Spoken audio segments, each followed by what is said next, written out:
And we are good to go.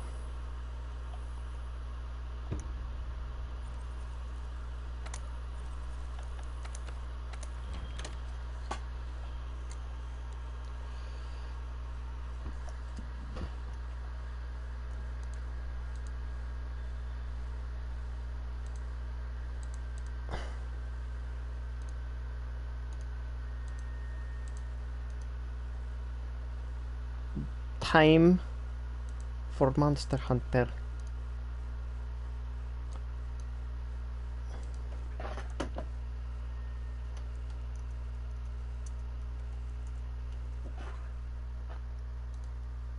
Time to hunt monster.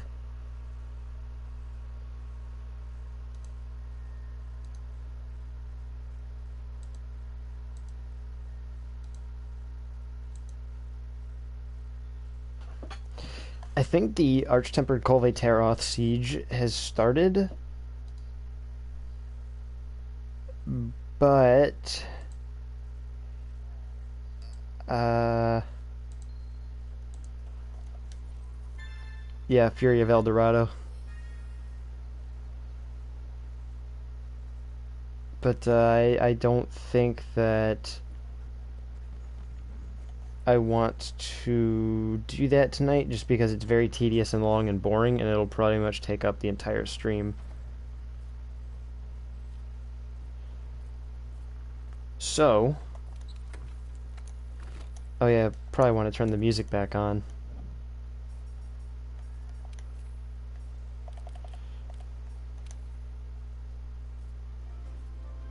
I have the music off when I'm pumping my sweet jams.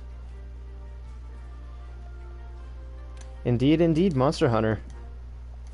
Yeah, I wasn't feeling Uncharted tonight. I tried Fury at first, but I'm so out of practice with Fury that I just ruined the speed run like almost instantly, and I was like, yeah, okay, I'll probably have to get into back into practice before I do this one. So I decided I'm just gonna do this instead.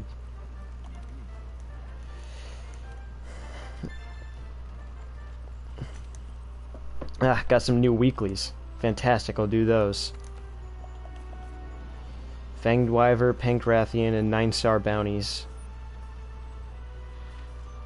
Let's just do some Fanged Wyverns first.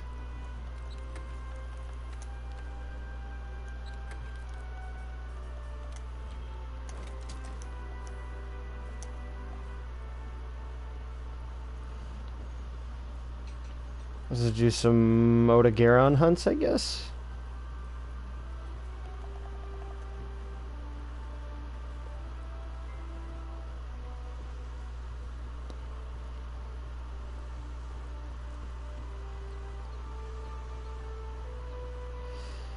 So I suppose you're not very familiar with this game, Disaster.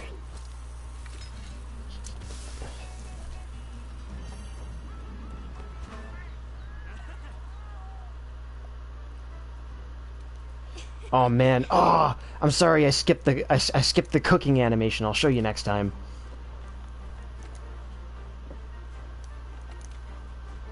Uh,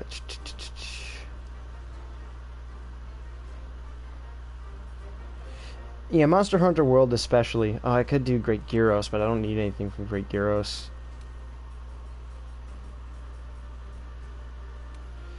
It's one of my favorite game series of all time. I've been playing this longer than I've been playing Dark Souls, and that's a pretty fucking long time. I'll just do optionals. It's a bit grindy, but I think Monster Hunter World has done a good job of reducing the grind to a very acceptable level. In some cases. I don't want to do it in Coral Highlands. I want to do it in Rotten Vale.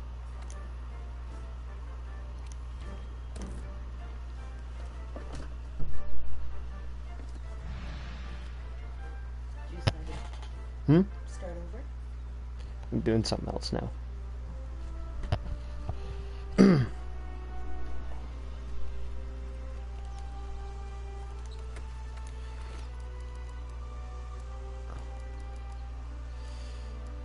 So, yeah, Would you be interested in me, like, kind of breaking the game down for you, kind of like how it works or something?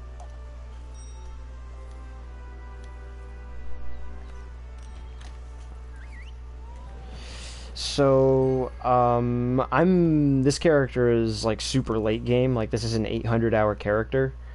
And in the late game, you're pretty much, well, there's an expansion coming out for it, which will make the late game way bigger and way more interesting, which is Iceborne, and that's coming out in September. But right now, the main purpose of the late game is to grind for high-level weapons from the Arch-Tempered Kolve Taroth, and also get jewels to upgrade your weapons even further with. Like this sword I have from the Kolve Taroth, which is like one of the event monsters that's rare and only swings by every now and again. But through the early game, you're just most supposed to get through the story and then start getting and upgrading full builds and stuff like that. Oh, he's here.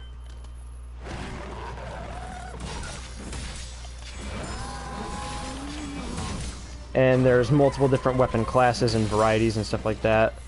And so for those kinds of things, you want to, you know, figure out what weapon works for you, what you like to use. And there's a lot of different weapons that work for a lot of different purposes.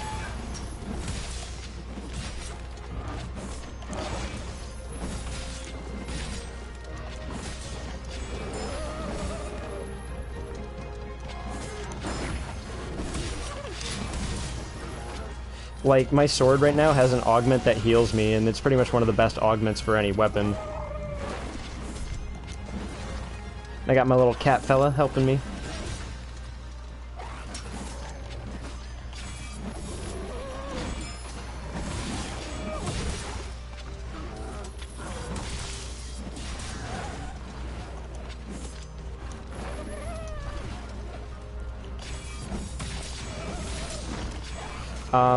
And in this game, all monsters have weak points that you target, and those do higher damage. And so that's why I'm specifically going for the head.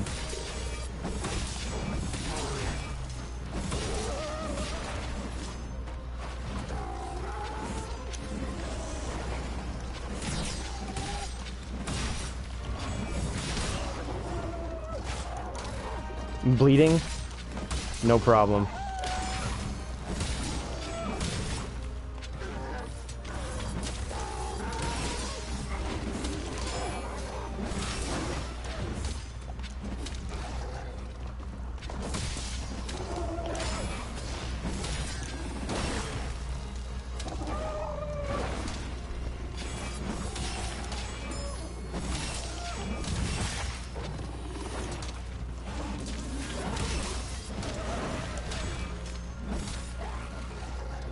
So this is the longsword, which is one of the most popular weapons because it's one of the ones that supports one of the biggest skill curves.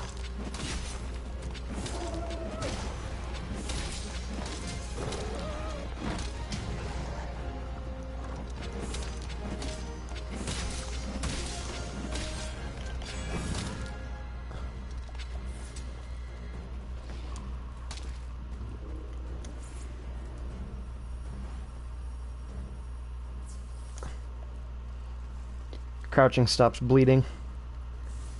There was just no good opportunity to crouch because there's a specific set of actions that you can do while sheathed and unsheathed with your weapon. And when the monster is real low on HP, it goes to sleep back in its den. Perfect time to do this. Oh, it missed!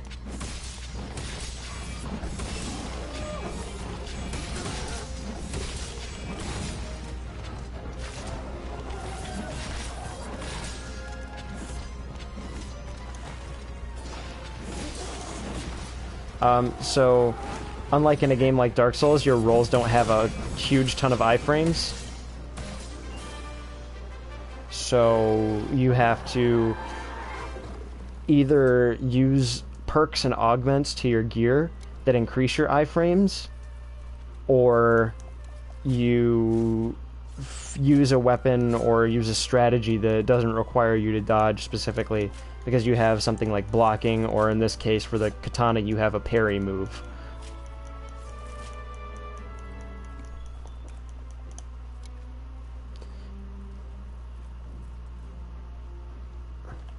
Like, see, in the right side with that big box, that's my perks for this character, or for this build setup that I have.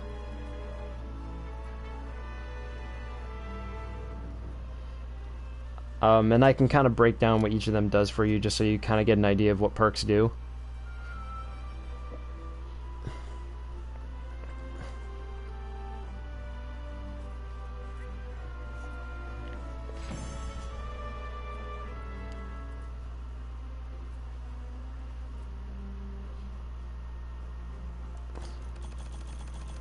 Collect my rewards.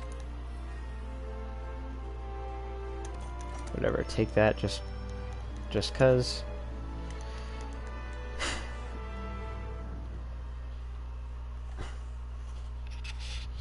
And that's what you just saw is the basic gameplay loop, and you use the shit you get from a monster when you kill it to create or upgrade new gear.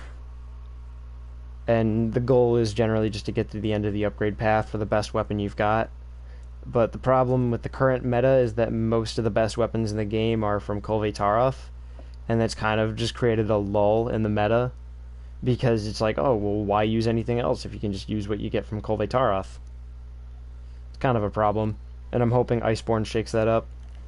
Okay, so if we go to equipment info, and go to status, and then skill info, so this here we can see everything we got. So from wearing 4 pieces of the armor I have, so you can see I have Draken Armet, Empress Mail, and actually it'd probably be easier to go here. So if I do change equipment, so you have 5 pieces: waist, legs, gauntlet, chest, and helmet. And there are set bonuses for wearing a certain amount of pieces from a certain set of armor. See, I'm wearing 4 pieces of Draken, and then I just have this one over here. And then they also, in the late game, most of them come with a lot of decoration slots, and you use that to further give yourself perks. So the armor comes with perks, and then you can also attach more perks to it through gem slots. And so what you got here, if I go just back to equipment info, is with all my combined perks for my armor and my gem slots, I have Soul of Dragoon from wearing 4 things, and it prevents my weapon from losing sharpness when I crit, which is great because it's a very crit-based weapon. Critical I7, which is 30% crit chance, which is called Affinity in this game. Attack plus 12 and crit plus 5%. And the attack boost itself is pretty alright, but the thing about boosting your attack is, in this game, the weapon damage that's shown there, 815, is actually a bloated value, and it actually is subject to a divider. So like for a katana, I think it's like 3.2 bloat value. So the actual attack value that you do is about that number divided by 3.2. So the actual attack boost that gets tacked onto my attack value is 12 divided by 3.2 added on to. So for that attack value on the right, you see it there. When I get attack boost 4, that just adds a plus 12 to it. And that whole attack number on the whole gets then divided down. And the main reason I run attack boost 4 is for that extra 5% crit. That's the reason a lot of people run it, is just to get that easy 5 crit. Health boost, and that just makes it so you're less likely to die from taking a hit, because in the late game nearly everything can 1 or 2 shot you. Critical boost increases your crit damage from 125% to 140% at max value. Weakness exploit makes it so attacks that hit enemy weak spots, specifically like the head, have 50% increased crit chance. So it's 30 plus 50. So that's an easy 80 as long as I'm attacking weak points, plus another 5. So it's 85%. And then peak performance gives me extra damage when I'm at full HP, which is good since my sword life leeches. And then power prolonger just gives me a little bit of extra time for my sword to stay powered up, because it goes through different power phases. And then airborne increases the power of attacks that you do while airborne or jumping. which is very good because the katana has a jump attack. And then non-element boost raises the damage of the weapon by 10% if it does not have an elemental ability, which it doesn't. And that's the general gist of how perk setups work, and you just kind of run builds and perk setups, and in the late game it's all about figuring out which ones work for you and your specific purposes for the hunts you're going on. A good hunter has many tools in his belt.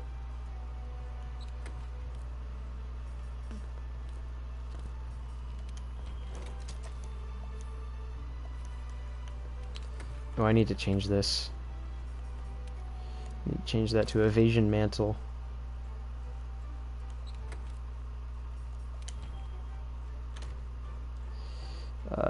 Fitness charm. And then bows operate on completely different rules. Like, bows are very unique weapons in the game just because the rules they operate on are so wildly different from most of the other weapons in the game. Because bows... Because for most weapons, there are some weapons that are pretty elementally dependent, but you still want to have really good physical damage to complement it or counterbalance it. But in this game, or for bows, your damage is almost entirely derivative from your element.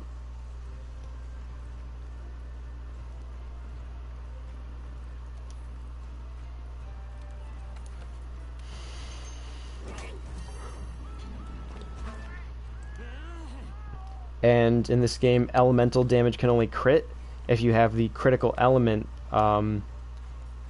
perk from having 2 pieces of the Rathalos armor, or some variation of the Rathalos armor.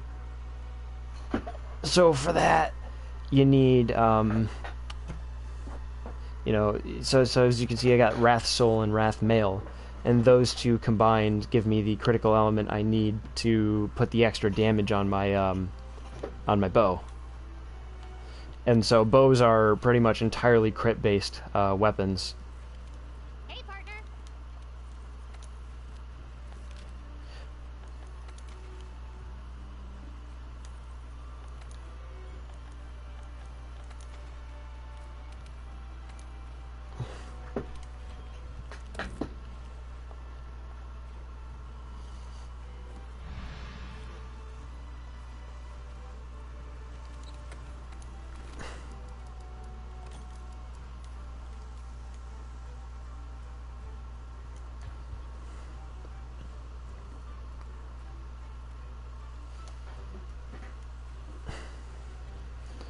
Are you still with us, Dr. Freeman? Feel like I've lost you.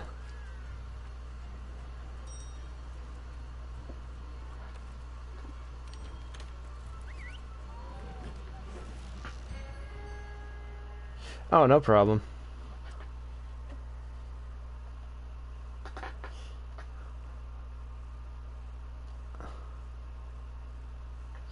Oh yeah, that's fair.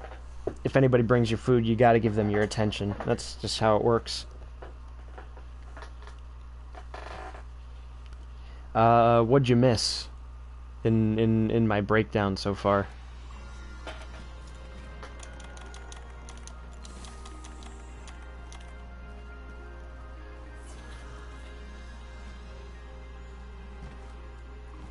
Oh, yeah, bows are almost entirely crit-based because they're completely derived from their elemental damage, and so you need critical element to make them work.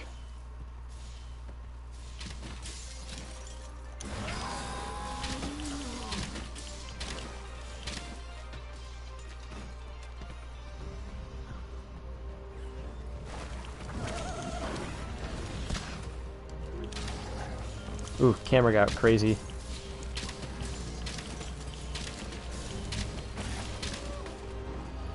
But bows do an insane amount of damage if you're exploiting the elemental weakness on a monster.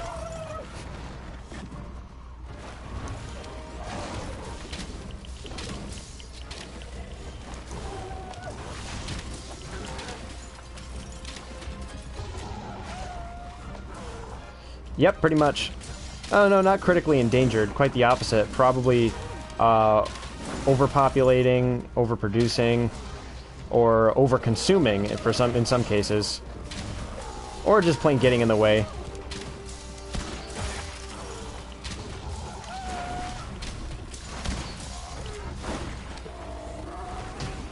Oof.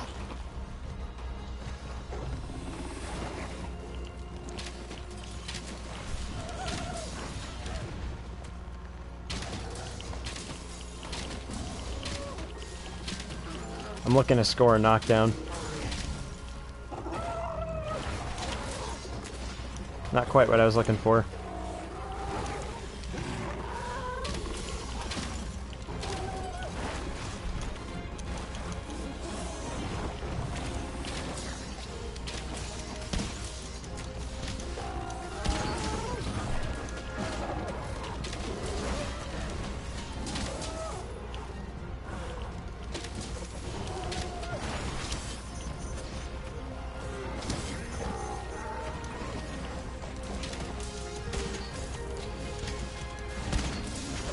The thing about this monster is that it's very agile, and that's the big threat it poses. Oop, that's a stun, though.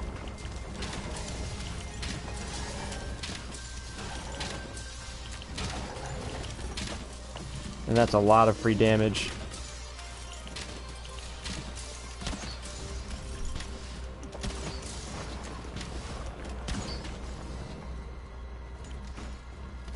Once you get a knockdown or a stun with a bow, that's pretty much just game over for the monster. That's so much free damage.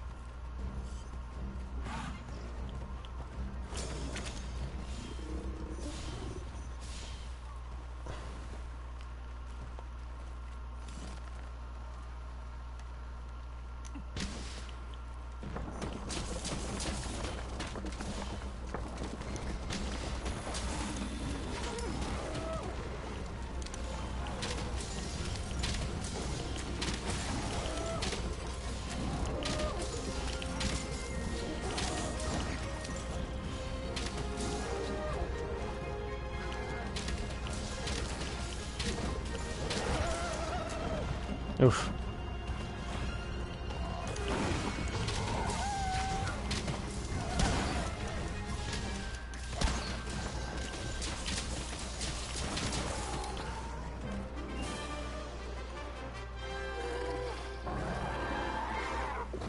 But yeah, the point of the game is to go around hunting and killing megafauna.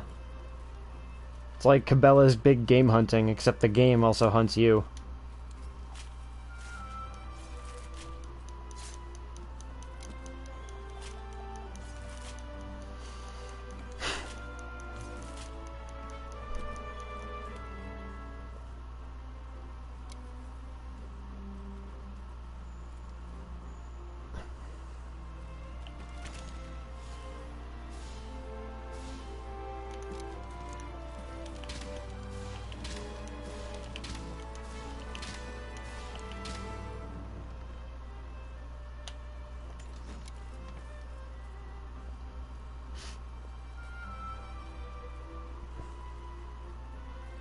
I think I just need to run the evasion mantle and the affinity booster together, because with the affinity booster I'll hit 100% crit, which is just free money, really.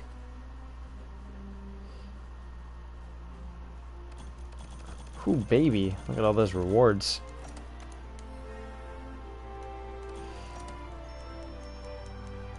I mean, really, if the monsters in this game didn't want to be killed, then why are they so easy to make weapons out of?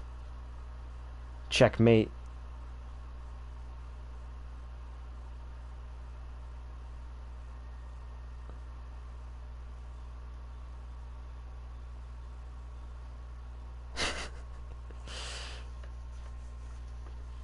God put these monsters on this earth so I could make a sword out of them.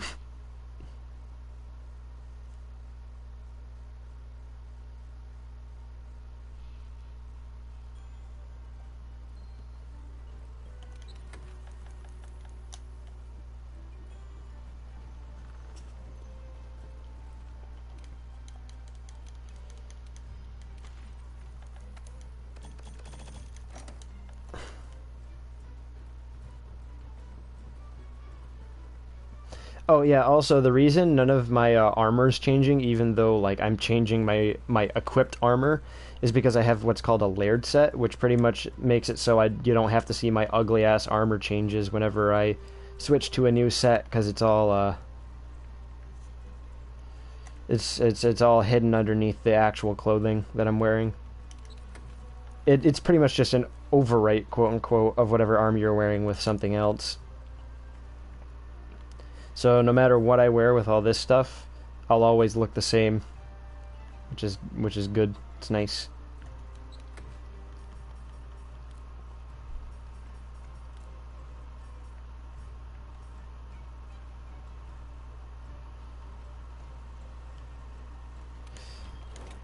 Let's do something really entertaining.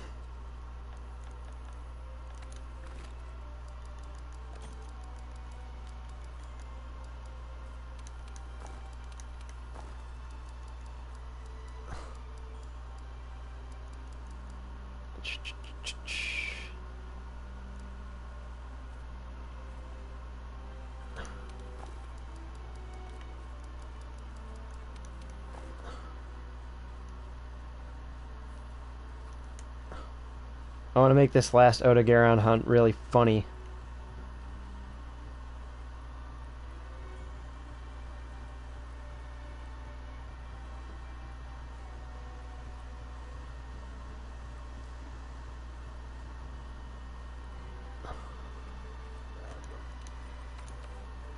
Oh yeah, here, I'll let you watch this because this is great.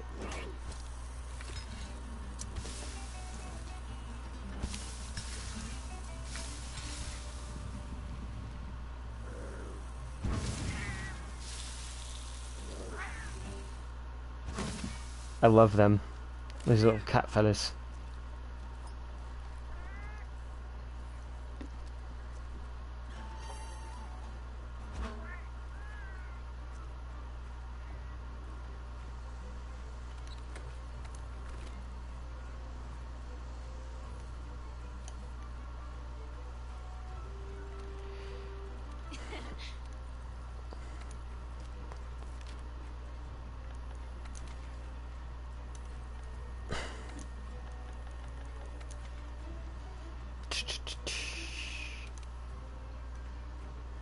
Do one more of this one. Just changing weapons each time to keep it interesting. I don't have to fight the Odogaron. I could do some other Fanged Wyverns, but this one's just easy and fun to do. Well, it's actually one of the hardest Fanged Wyverns in the game when I think about it, compared to some of the others. So you know what? I'm wrong. I'm literally wrong, but okay.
Yes!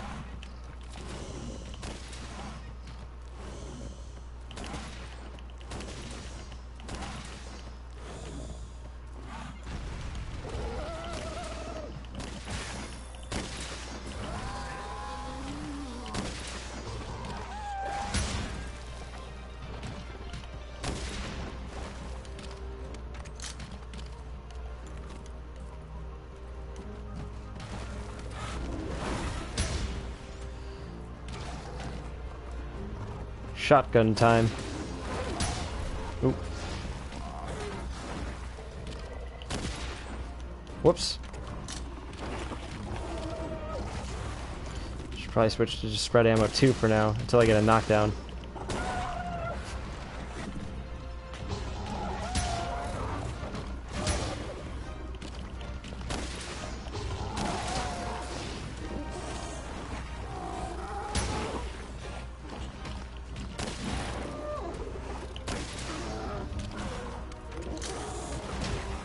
Oof.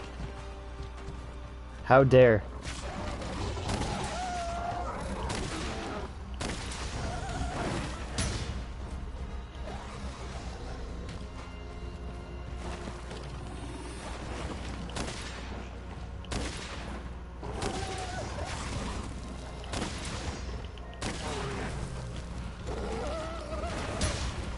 Oh, it wasn't a full knockdown? You lied to me. Oh, come off it. Yeah, I got a little overconfident with this one.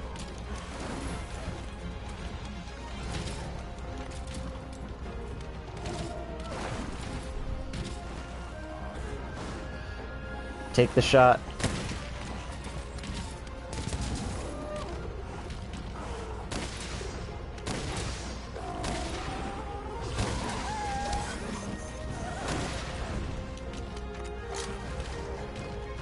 Heavy bowguns are tons of fun, though.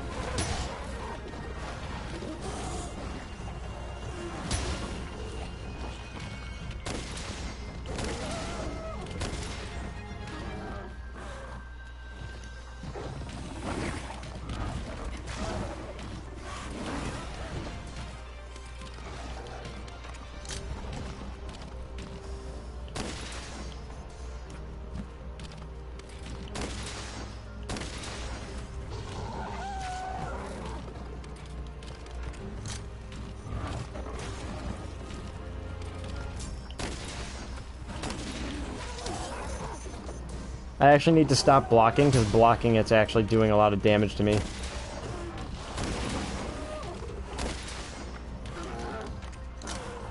Got a little shield fella on my gun.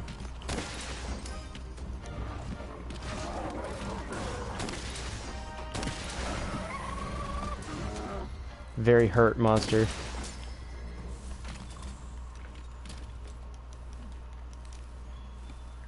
Yeah, this build can be refined though. Not as good as it could be. I think I'll just finish this out with something very elegant and very, very, very refined. Beautiful.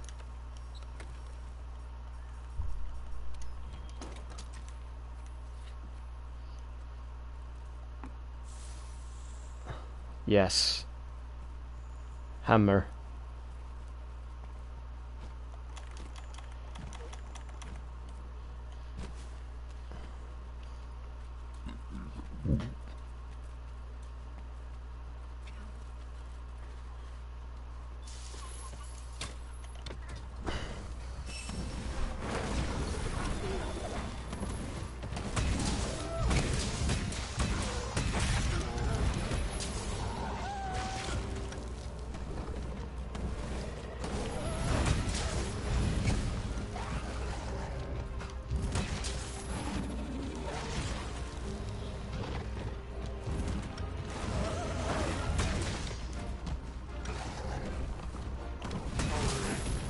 Yes.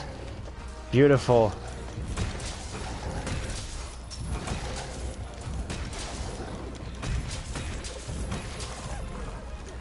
Ah. And the Jiro stunned him. Easy money.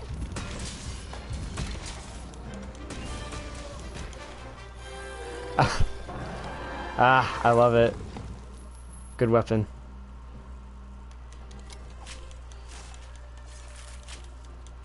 So the thing about the hammer is, it's really slow and its attack options are extremely limited. Well, the reason the hammer is balanced is because its options are extremely limited in terms of defensive gameplay. It actually has no defensive options besides rolling. All you can do is just you have to play super offensively, but it does a ton of damage.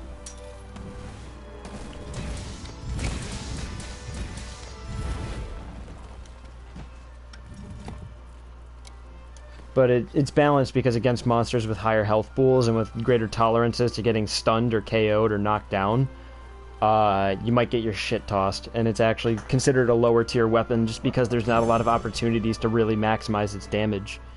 It's great in co-op, though, if you have it as a supporting weapon for when you get a monster knocked down or when your team is able to go in on a monster really hard.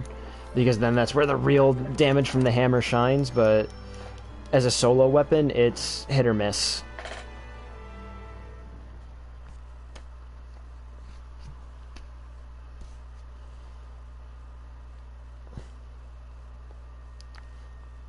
The best weapons in the game are generally ones with really high damage, but also really strong defensive options, which is why, like, the bow has really good dodging.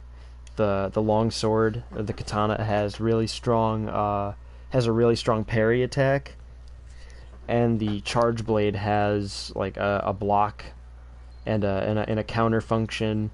So there's all this stuff that a lot of like the really high tier weapons do that some things that maybe aren't as good don't. Like there's also some really defensive weapons, but those ones generally lack. Those ones generally lack defensive options or offensive options. The ones that have really strong like defense lockdowns. Oh, I got an Arch-Tempered Nerd quest. Cool. I can do that for my 9-star bounties. Got a hunt Pink Rathian.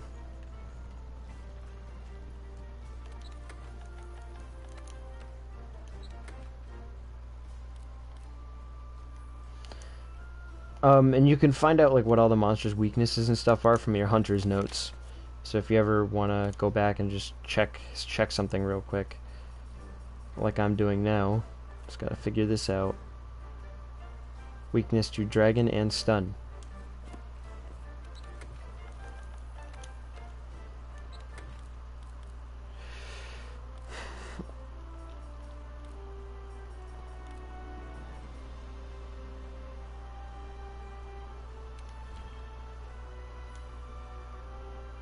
I still have the KO charm on? Oh, what the heck.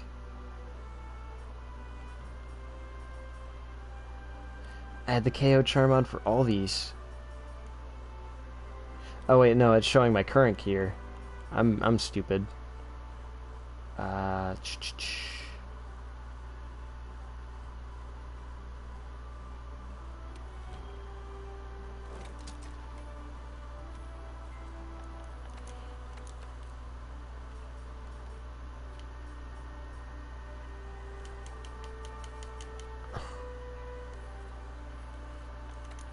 Change this up real quick.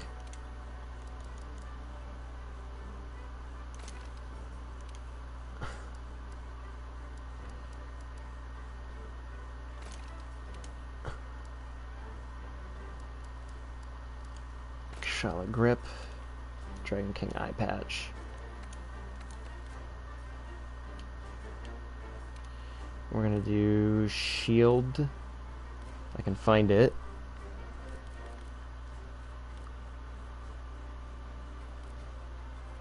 Shield Jewel.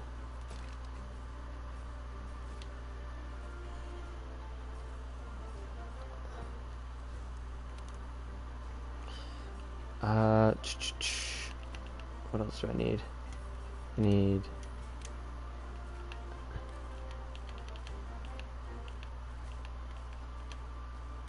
Tenderizer. Gotta tenderize the monster.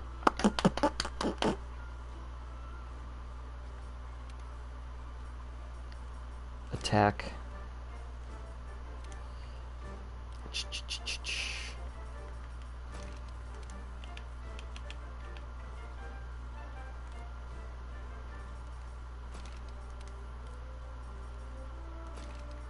I don't think it'll take another dragon, will it? No, no it won't.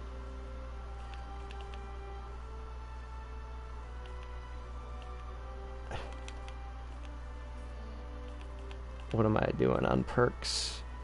Can do another mighty.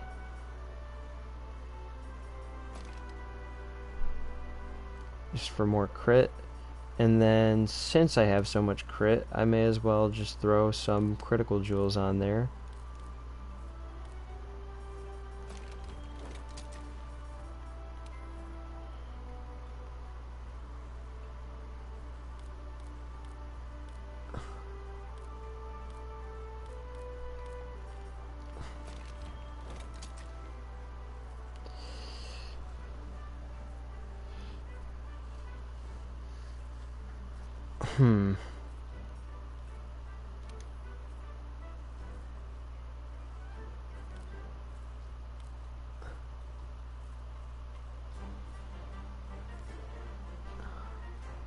What else could I put on here?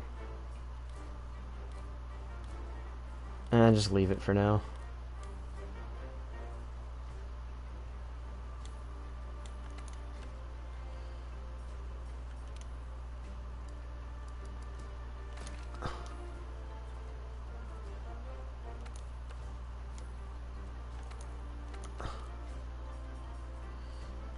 Yeah, nothing else I can really do with that for now, and then I'll just throw another critical on.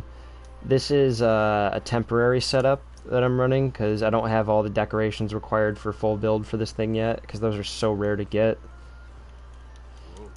I'm this far into the game, and I'm still missing stuff. The gems are really hard to get a hold of, all of them. Huge pain. But it is what it is. I think I might have a Pink Rathian investigation.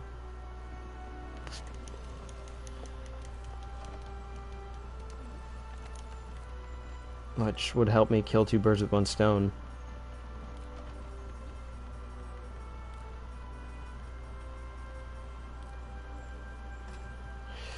Let's see. Target. Pink Rathian. Nope. Still helpful just to do it.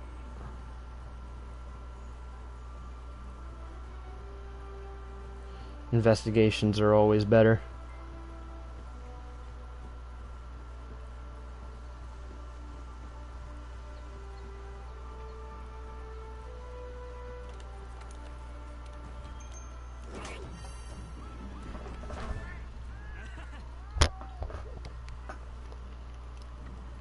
The weapon already has... Ah, Jesus. So, as it stands, the weapon already has, like...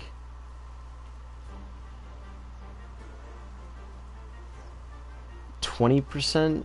Yeah, 20% crit, and then the maximum might adds another 30%. So I'm guaranteed crits as long as I'm hitting a weak spot.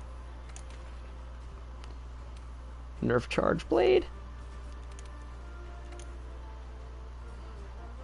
I gotta remember to just capture. If I kill this thing, it's all over.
Grab trapping materials.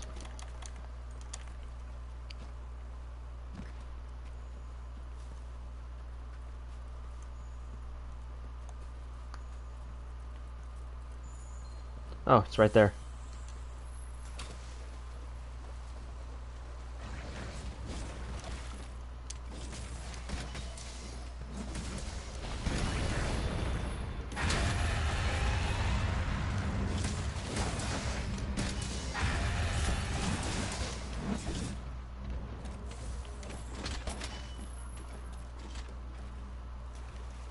So this is kind of an interesting weapon, like a Bloodborne trick weapon.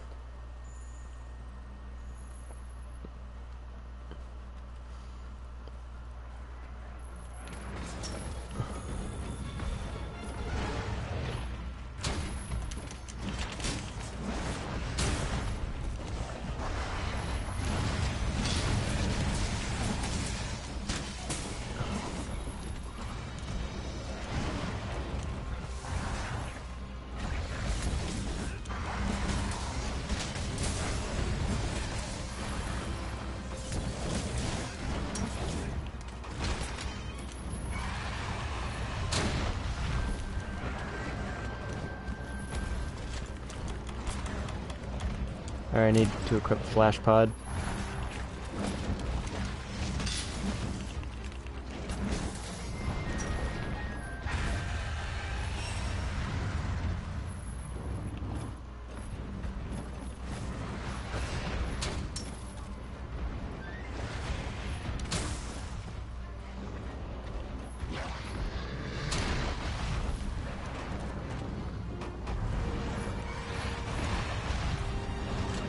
See if I can bring her down. Perfect.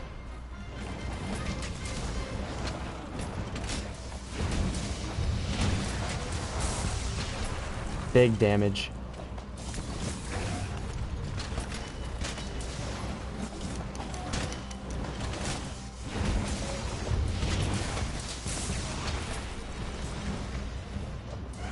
Huge damage. So yeah, it turns into an axe. I need to go gather more tracks real quick from this thing, just to make sure I don't accidentally kill it.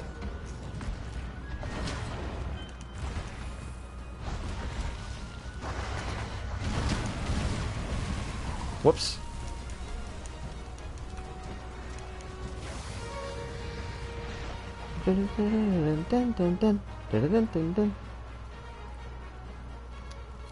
Scoop that up. Let's make a couple potions real quick, so I can slurp them down.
Okay.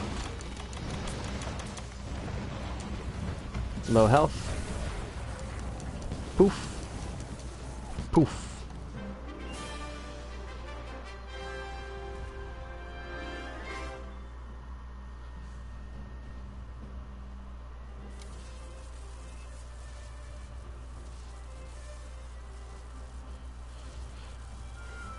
Sleepy time.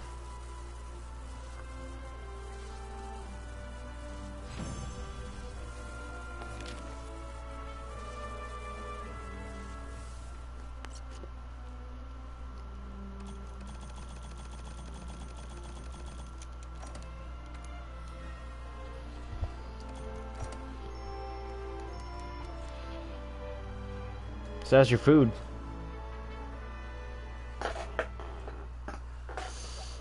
What you eating? Anything good?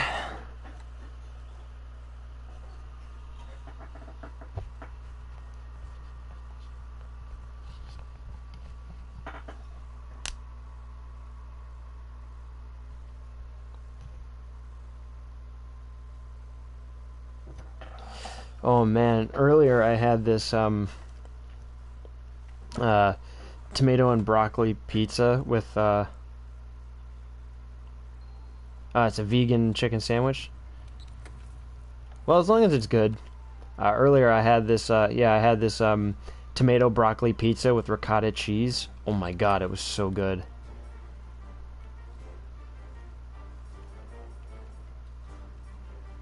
Like every time, whenever you got a bite and it had the tomatoes with the ricotta in it, it was so fantastic. Like tomatoes and Italian cheeses just complement each other so well.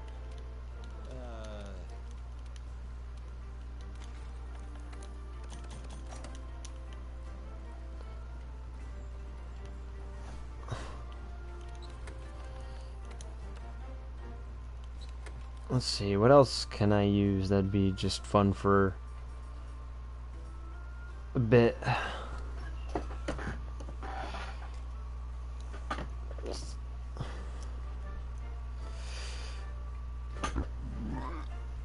You want to see a rocket-powered greatsword?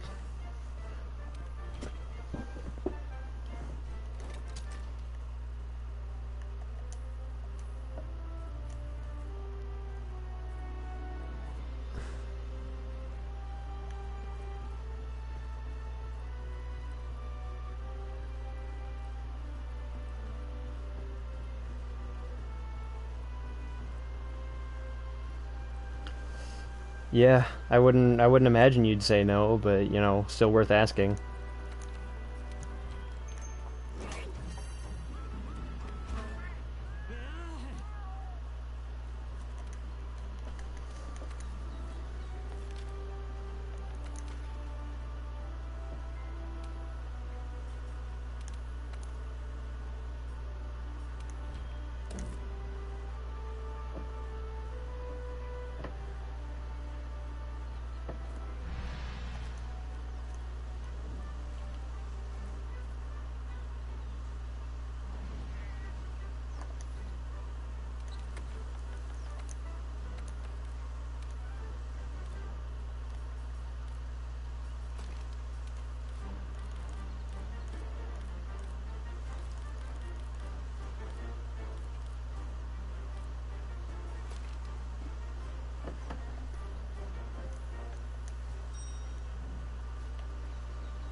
Hell yeah, gamer, let's do this.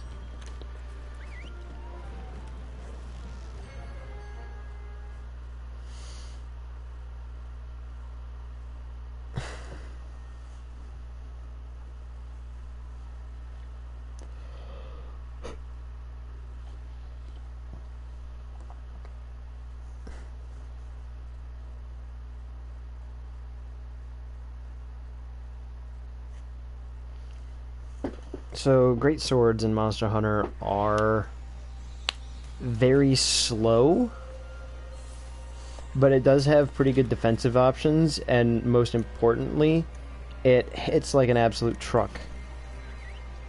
It's like I dropped off in a completely wrong location.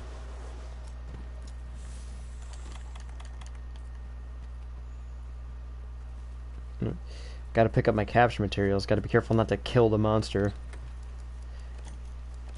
I'm so used to killing monsters that when I do take capture quests, I kill them too readily, and I'm like, oh, I failed the quest because I killed it instead of capturing it. Whoops. Ka, ain't I a silly?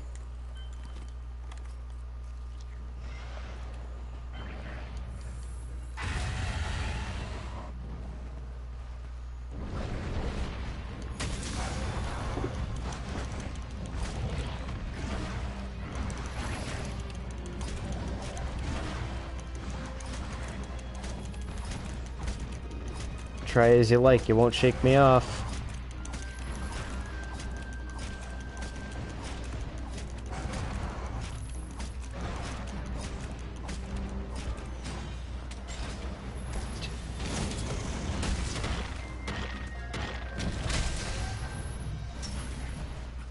Alright, time for damage.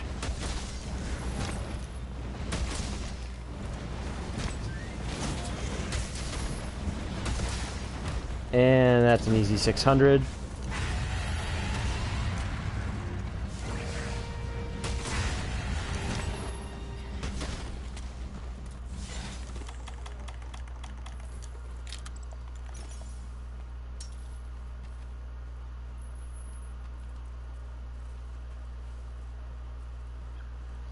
Yeah, so entire goal behind this thing is just hit like a truck. Just get in nice, steady paced hits. Oh.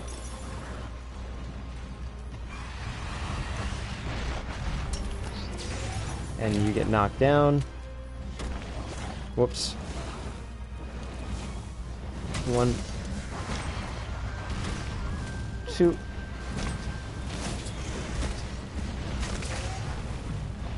And that's a knockdown, which means more free damage.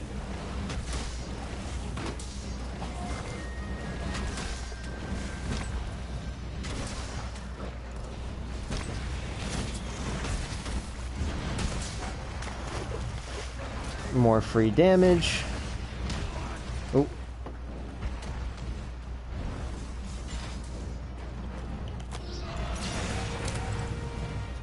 Knocking her down from the sky.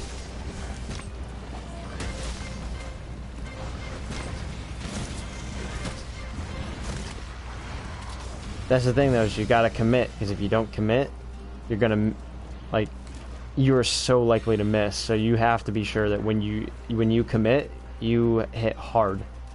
Because if you miss, it could just cost you the game.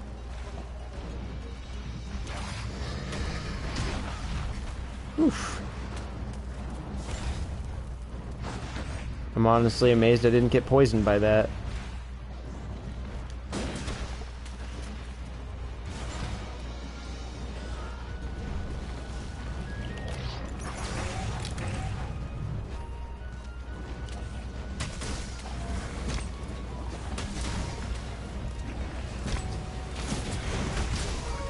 Oof.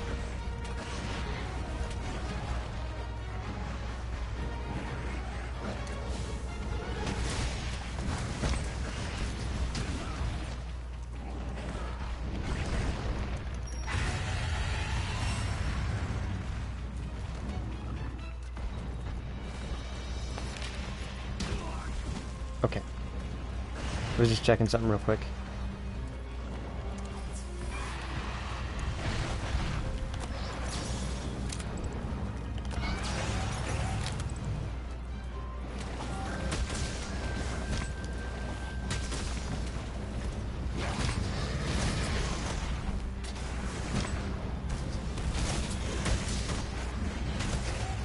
Boom. Oh, and that's capture time.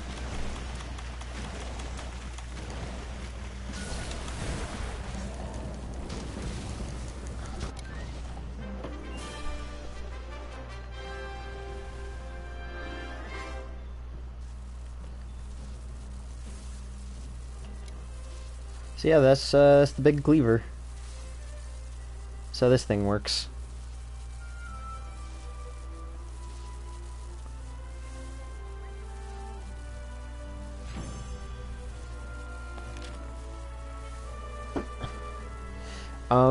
The fun thing about the great swords is that you can shoulder check stuff with it, and you are uninterruptible while you're shoulder checking. Anything can hit you and you won't be knocked out of the shoulder check. Completely uninterruptible. It's awesome. It's pretty much the biggest defensive option in the toolkit for the great sword. The thing about it, though, is that when you shoulder check, you have to do it while holding a charge. So if a monster, say, suddenly like bobs or weaves around you and gets to a side where you're not aiming at, you might get hit during the shoulder check and you won't even land the shoulder check on the monster. So then you're just eating free damage. and your damage is reduced while you're shoulder checking, like while you get the damage dealt to you is reduced when you shoulder check, but it's still not something you want to just eat damage freely for.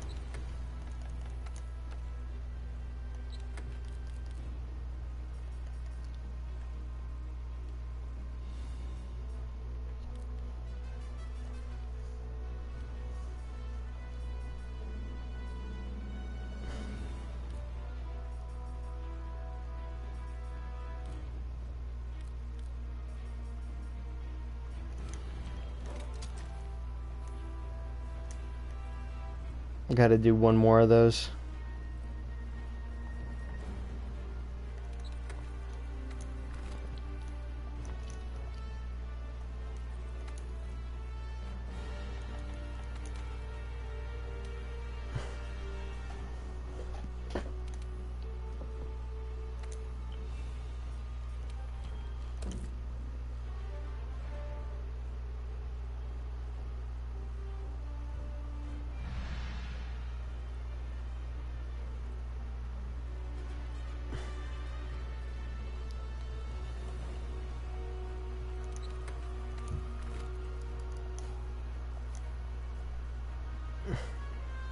Of course, the katana would be the #1 weapon in the game, though. Fucking weep shit.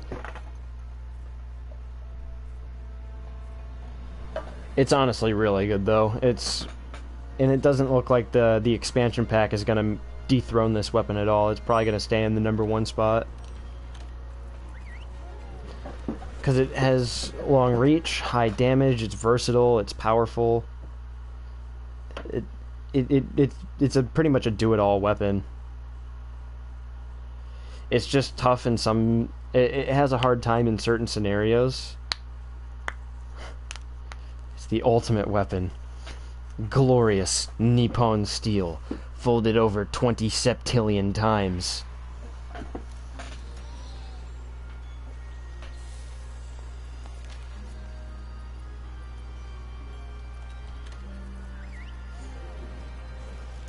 I'm sorry, Master, but I must go all out just this once.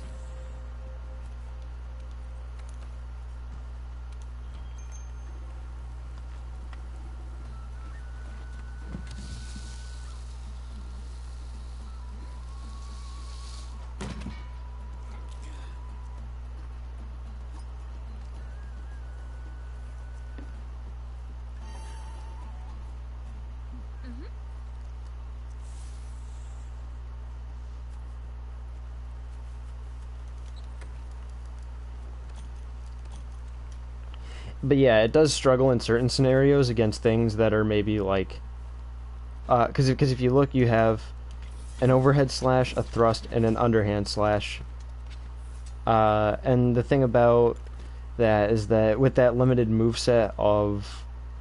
With that early limitation on your moveset, because your moveset opens up as you fight, with that early limitation on your kit, it's kind of hard to hit certain monsters, ones with really tall heads, because it's such a precise hit, and the enemy's hitbox on their head might be in very interesting places at times.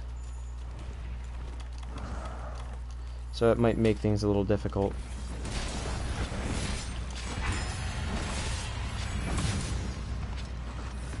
So usually you get stunned by monster roars, but the katana's parry actually can parry the roar.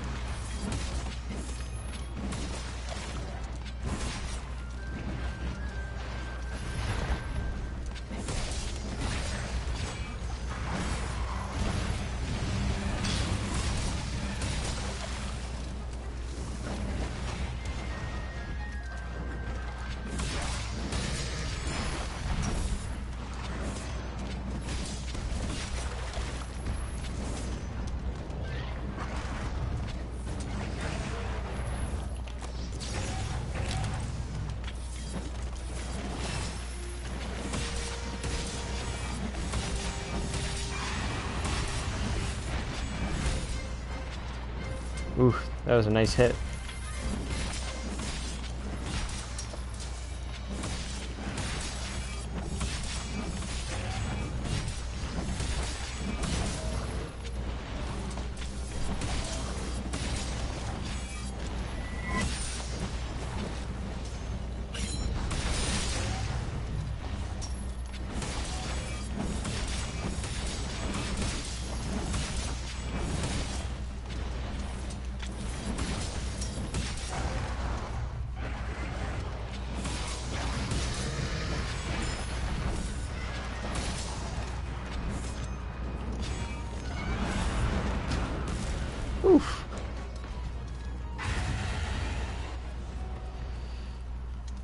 Yeah, I have a lot of practice and experience with this thing.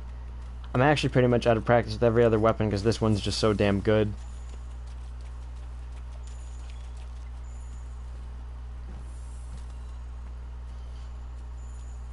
For the most part. I'm definitely out of practice with the Charge Blade, but that's because I don't have all the necessary... I haven't had the necessary materials for endgame Charge Blade stuff for a while, so I can't really do too much of that too often.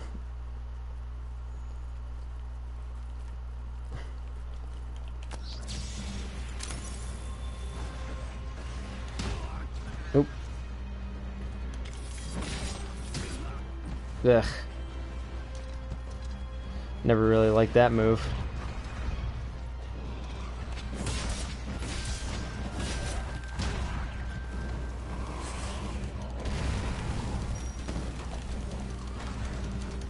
Hate that, getting kicked around a whole bunch.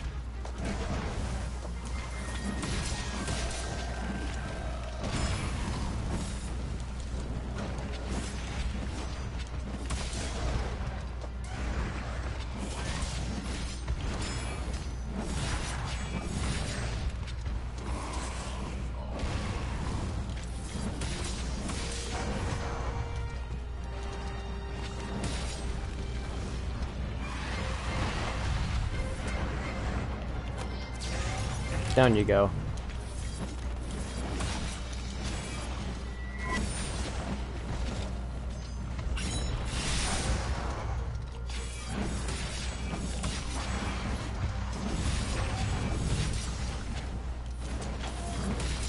Ooh, I need to stop attacking now. Gonna kill it before I can capture it.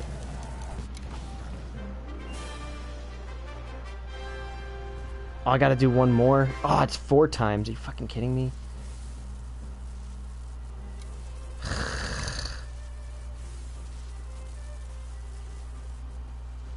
That's annoying.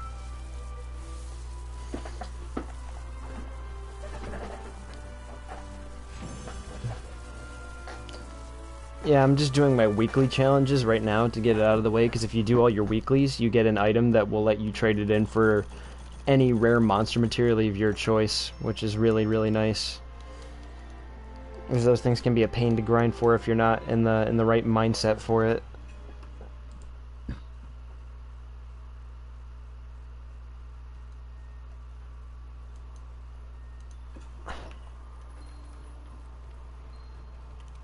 Welcome, welcome.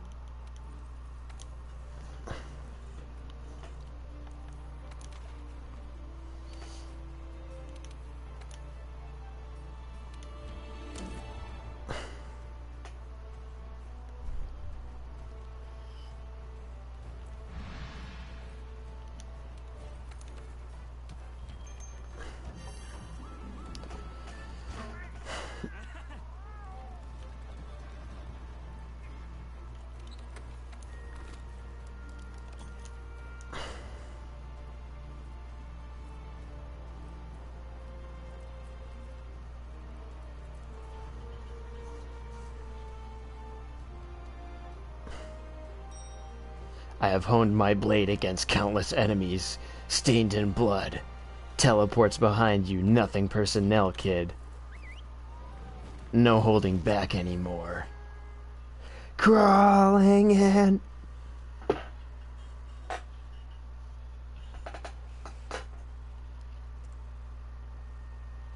It's just an early 2000s edgy anime AMV. Or not AMV, was it AMV? Or whatever those, like, yeah, it's like those anime music video things.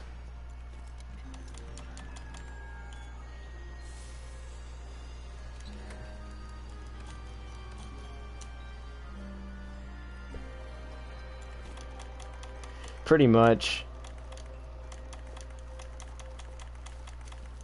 I mean, especially if it comes down to, like, you know, you got some edgelord character with a katana, it's pretty much always going to be, like, just something from early 2000s, like the Linkin Park edgelord phase.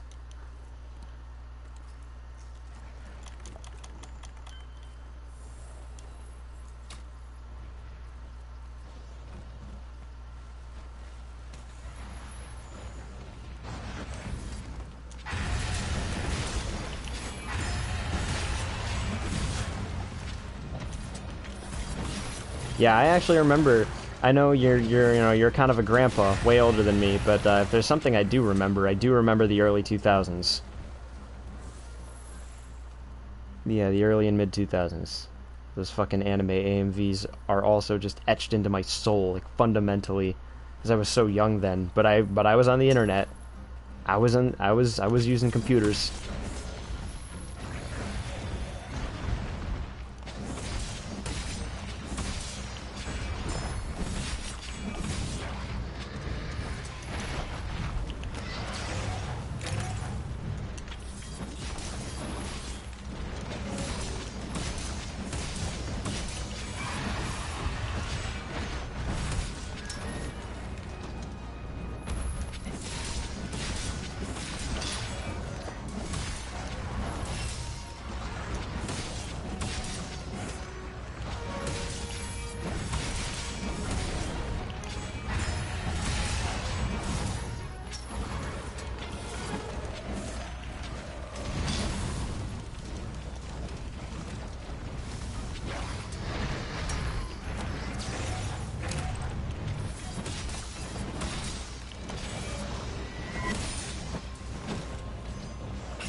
Oh, it didn't hit.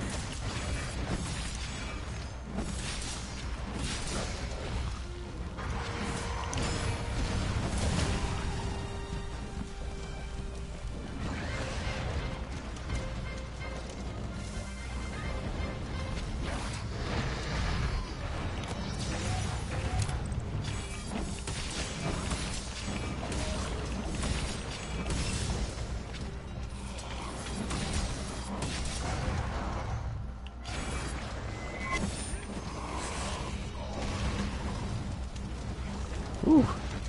Singed me knickers a bit.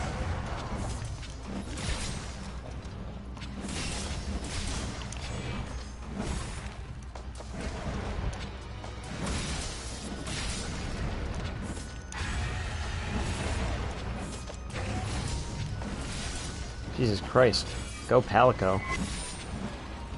Whoa, whoa, whoa, whoa, whoa. I might kill it. Not dead. Oh, baby.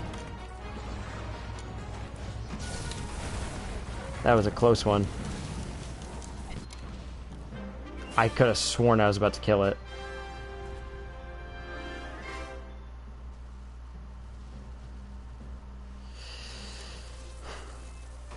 Sorry. I don't hold back, kid.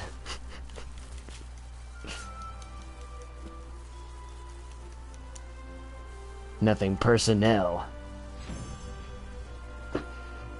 This Monster Hunter stream is just gonna devolve into me making weeb, like, edgy weeb quotes while I fucking use my edgy weeb katana. With all its edgy weeb attacks. I mean, really, how can you interpret that the fucking Helm Splitter Slash is anything other than a fucking 90s AMV, like, wet dream? Or did I say 90s? What the fuck is wrong with me? I'm so exhausted from today. I have had such a fucking long day. Like, I considered just not streaming tonight. Like, that was the thing, is I just didn't want to tackle more Uncharted, because I'm just so fucking exhausted.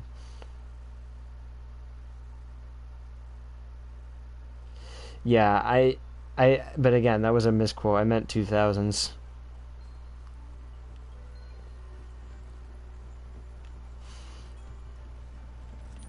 You look well.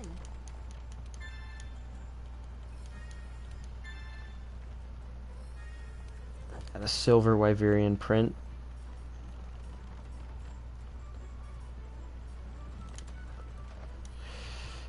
And then the last one is 9-star rank bounties.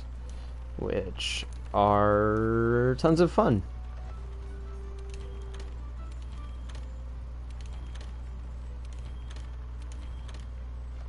So, let's see.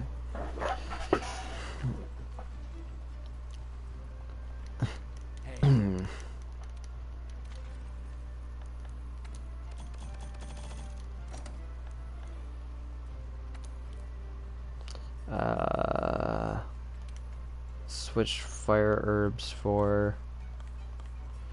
I need more nitro shrooms.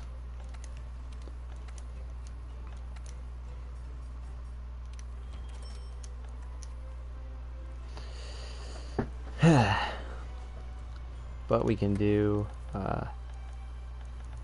manage items, change equipment, or not change equipment, it's crafting list. And we're gonna make a fucking ton of gunpowder, or at least as much of it as we can make. I've needed gunpowder for a while. I've been running low, and I'm definitely gonna need it for the Kolve Taroth stuff for the next 2 weeks. 'Cause I'm still not set on Kolve Taroth weapons. I got a list here of shit I need.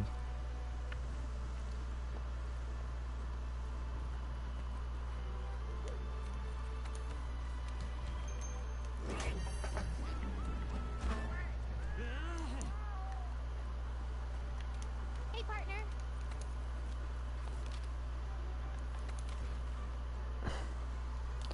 Oh, did I not accept the Nergigante one? Ah, shit.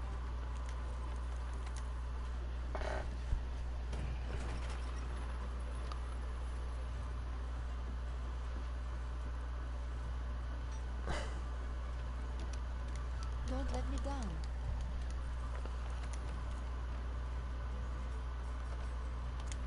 Boom. 15-minute time limit? No fucking problem. I'll do it in 5.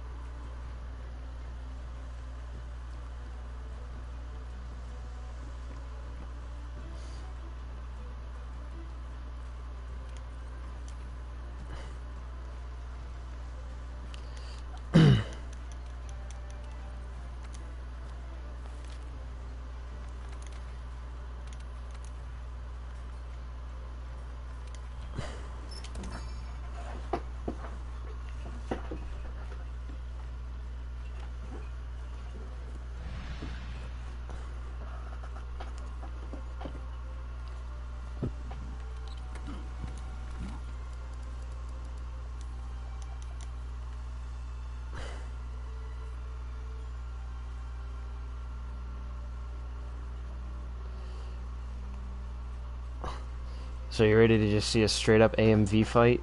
'Cause that's what this is about to be.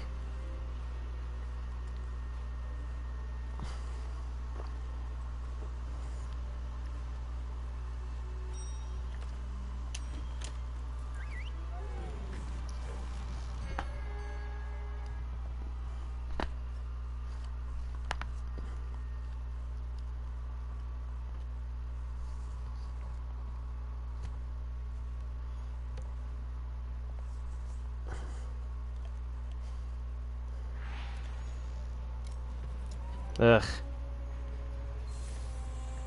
My wing drakes are dropping me off at weird locations all the time now. What the heck?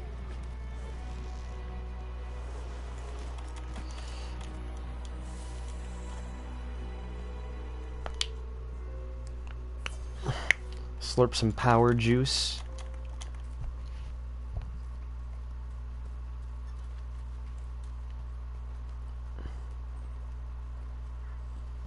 Throw the Rocksteady mantle on now.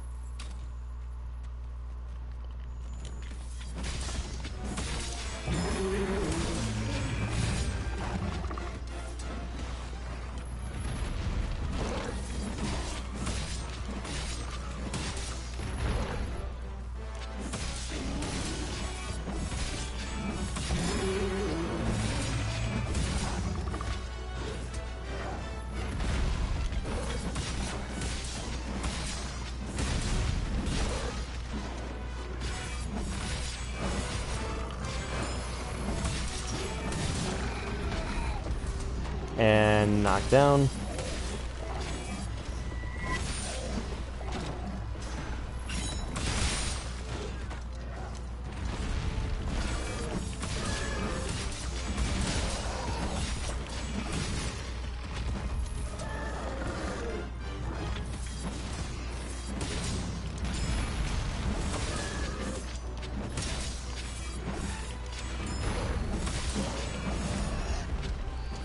And another knockdown.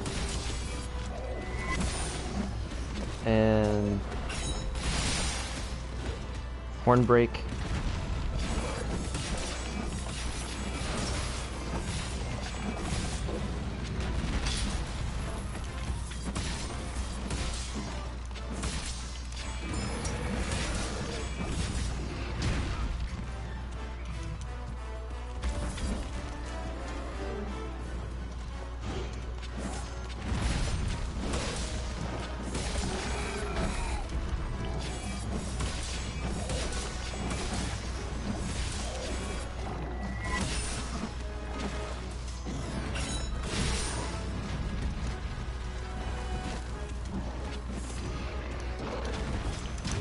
Oop. I didn't manage to get the parry off just right.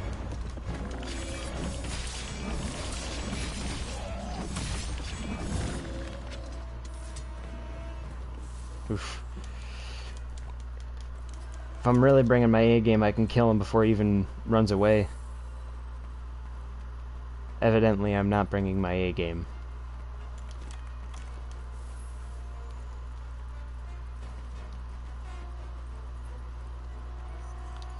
Still, no problem. We'll finish him off easy.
Let's do that quest like 2 more times. Easy peasy.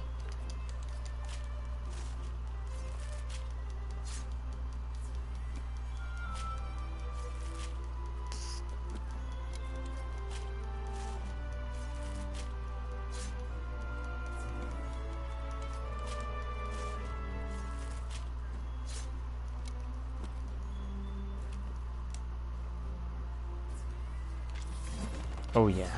That's the weeb shit right there.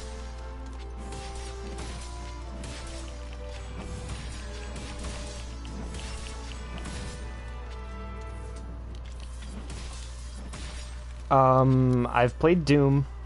I have yet to play Duke Nukem, despite having a very keen interest in his character, if that makes any sense. Just because of his iconography status. And I have not played Blood. I also have not played, it's not Build Era, because it's made in the modern age, but I really want to play that, Dusk game. That looks awesome. Because it's kind of mimicking the old Build Era stuff.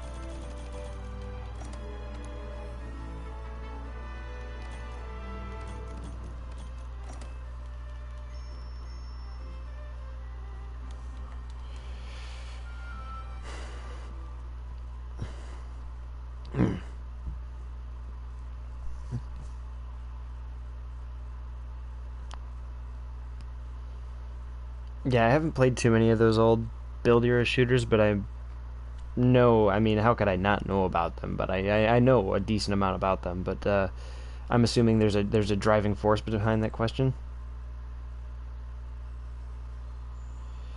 Well, the problem with the current hardware is that the processor just isn't good enough to crunch in essence crunch the bits properly to send them out consistently.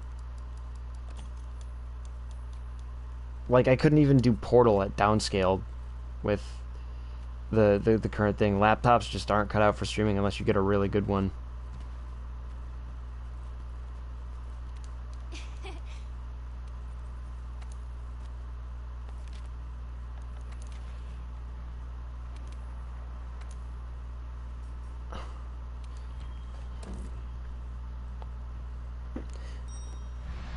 But I will get around to it for sure.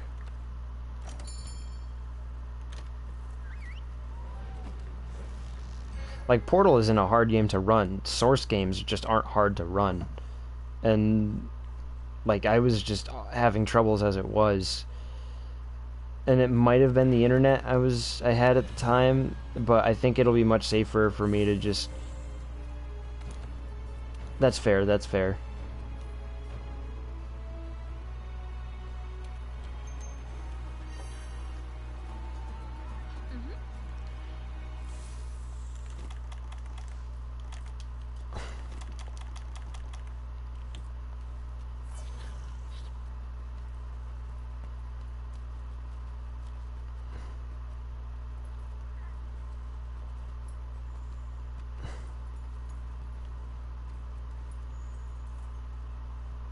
I'm gonna see if I can wait for him to leave behind some tracks, just a bit.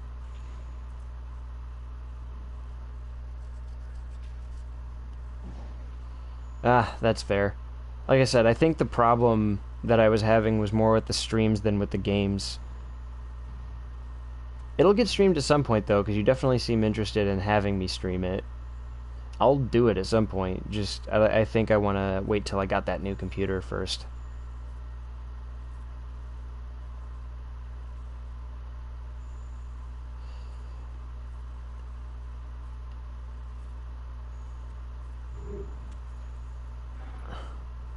Am I maybe trying to be overqualified? Possibly, but I feel like I've earned it. Just because of how much trouble I've had in the past with this laptop.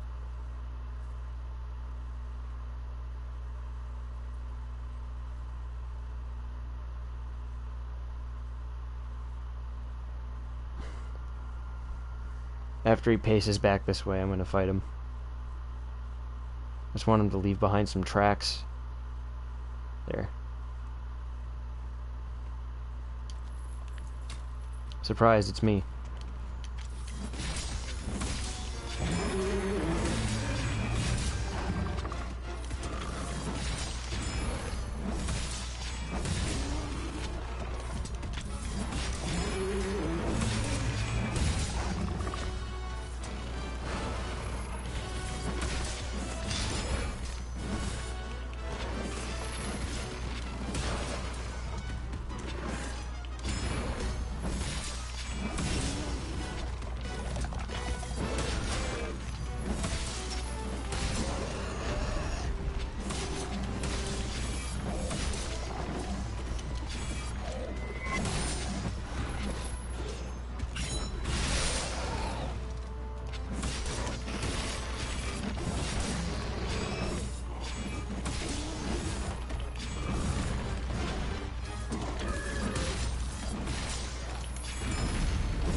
Whew, baby. That was slick. Oh, baby. That was some top tier anime shit right there.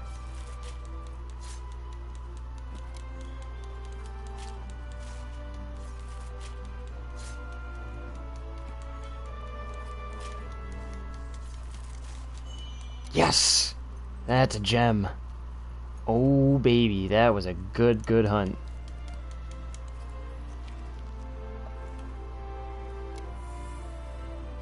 Am I gonna get another investigation just to top this off? We'll see. Nah, not this time. Oh well.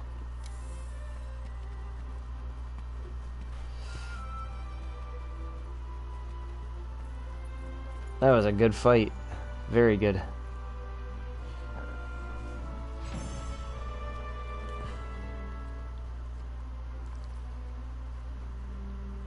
Little sausage.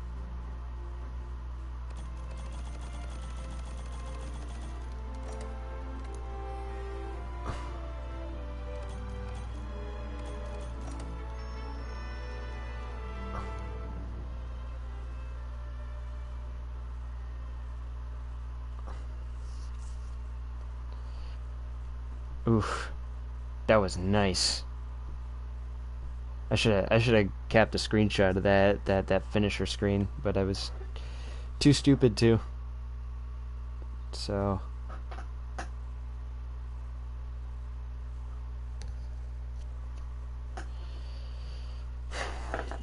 most unfortunate. By the way, so I think I've sent you stuff, Disaster, about my friend Pedro. That's something I'm very interested in streaming once I'm able to.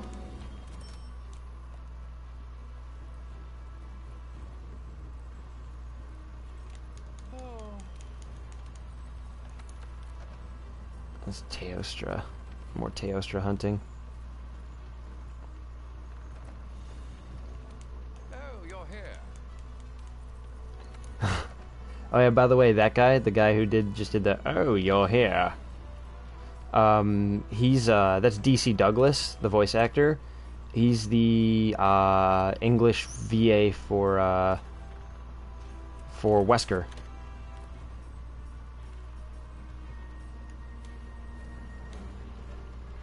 At least the one everybody remembers. It's the one from RE5.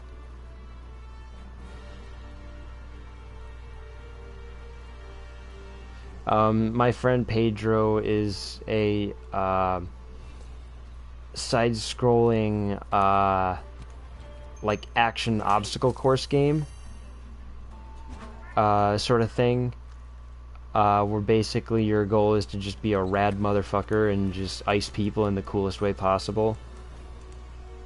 So it's like you got like Matrix bullet time stuff, you got pirouettes to dodge shots, got two guns. You can ride skateboards and kick the skateboards at people. You can like kick a frying pan in the air and then ricochet the bullets off frying pans. It's just a game about being stylish and slick as fuck. And that's pretty much just the entire game. I've been following its development for like 4 years. I'm so excited that it's finally coming out. It's already out. It came out today. I'm probably gonna start playing it tomorrow, and then I'm gonna stream it at some point for sure. Once that new computer rolls in, it's getting streamed so hard. And like, it seems so ripe for a level builder kind of thing too. Because it's got that obstacle course sort of shtick to it. And so because it has that obstacle course feeling to it, it feels like so ripe for a level builder. Which means it'll have a lot more like constant playability, which excites me a lot because I want a game like that.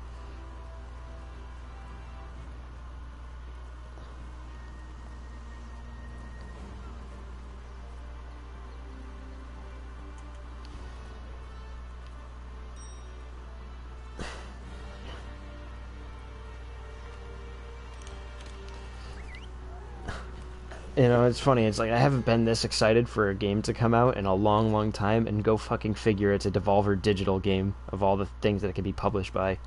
Eat your fucking heart out, AAA industry.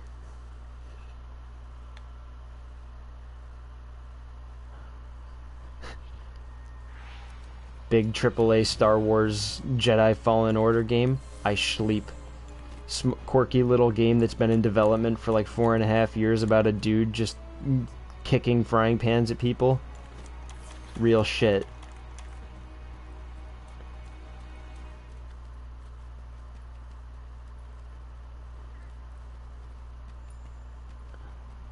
Oh, not the RE7 expansion.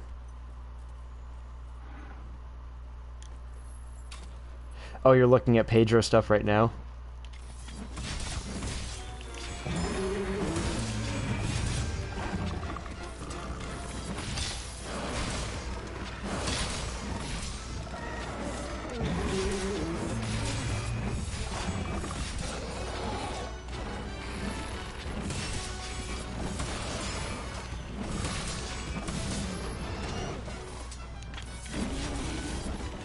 Okay.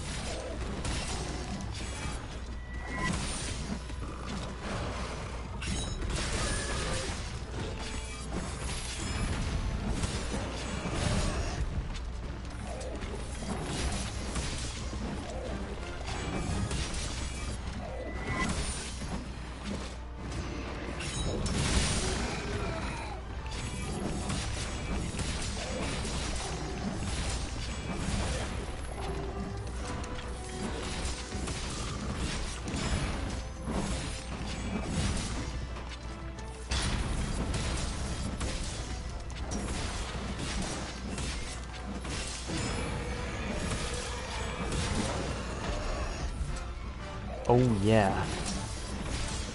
That's the good stuff right there. Whoop. Whoop.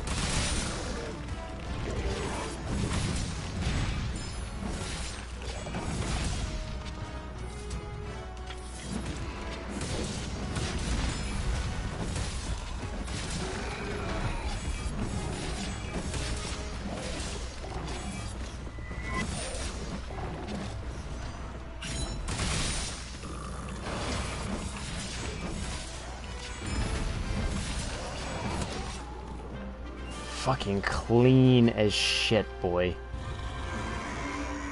Oh yeah. Professional assassin turned amateur campaign manager Steve, charged of cleaning city by an anthropomorphic rabbit and mayoral candidate. Future.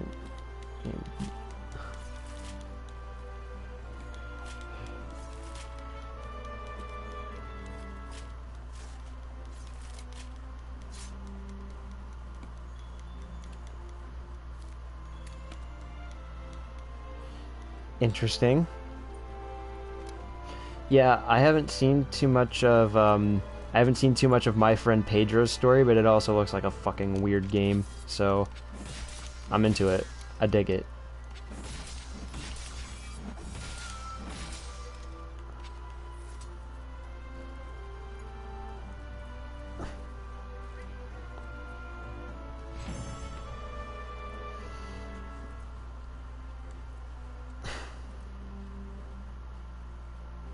Oh yeah, I think I've heard stuff about Not a Hero.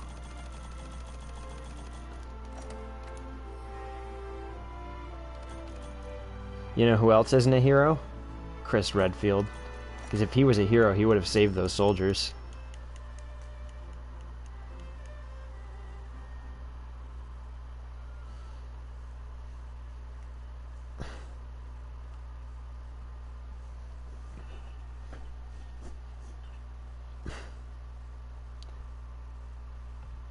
If only Chris Redfield were a hero.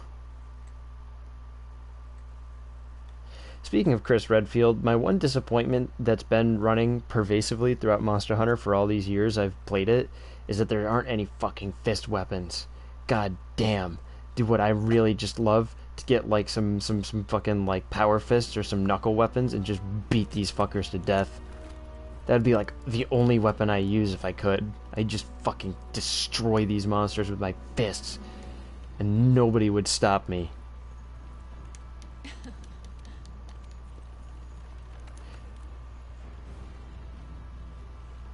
It really does feel like an oversight, because if there's one thing a game like this needs, like a power fantasy game like this, what it really needs is for you to just tear these fuckers apart with your bare hands, because that's my power fantasy, is just the power of the fist. If this game had I swear, if this game had fist weapons, it'd pretty much be all I use, because I love fist weapons in any game. I just love the ability to just beat shit to death.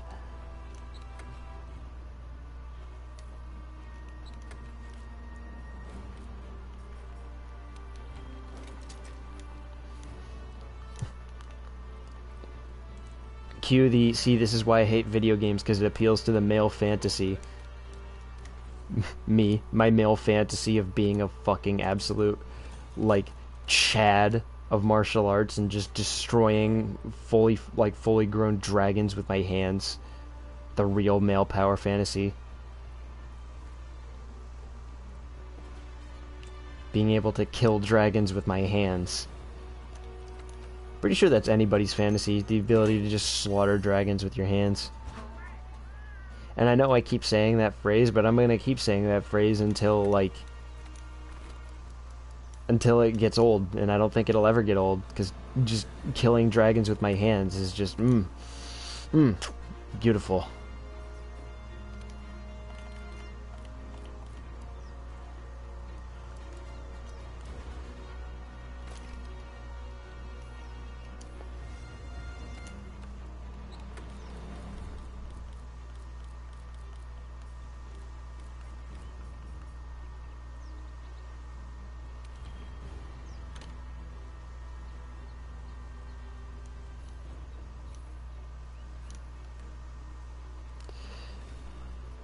I mean, not quite, but in this game you can pretty much just scrounge up whatever you fucking find and just turn it into a recipe for healing items, pretty much, or like some sort of.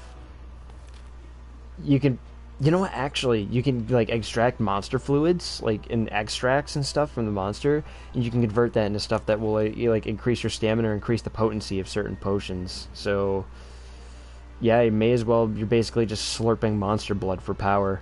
So, same energy, almost. Not quite as fucking raw and masculine as Joe Baker, but pretty close.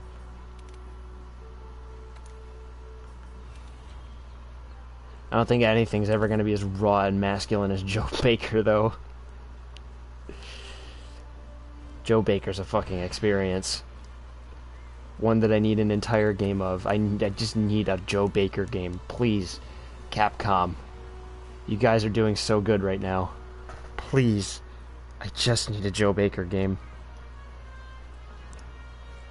All I need, Capcom.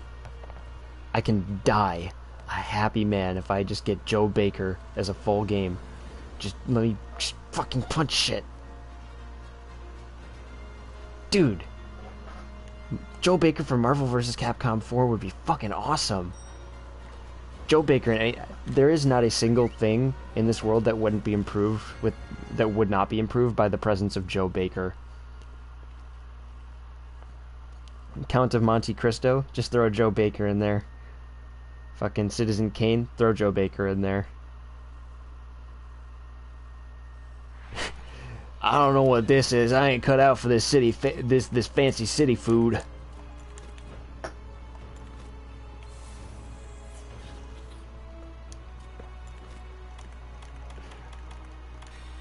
I mean, really? Like, you got like a slasher flick like Jason or Freddy or something, and you're having a hard time figuring out how to resolve or kill the monster? Have Joe Baker do it. Just have him just fucking beat Jason Voorhees to death with his fucking fists.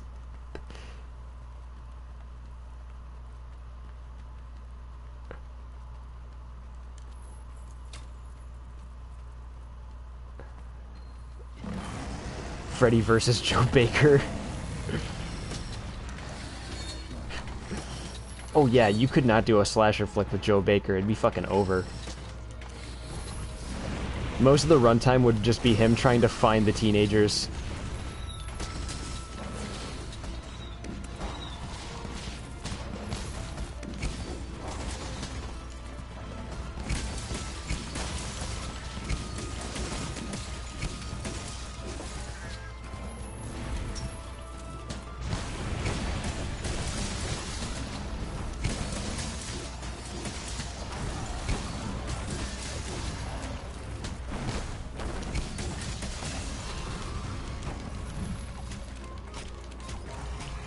You've been experimenting on my land, turning my crocodiles into big fucking sewer freaks.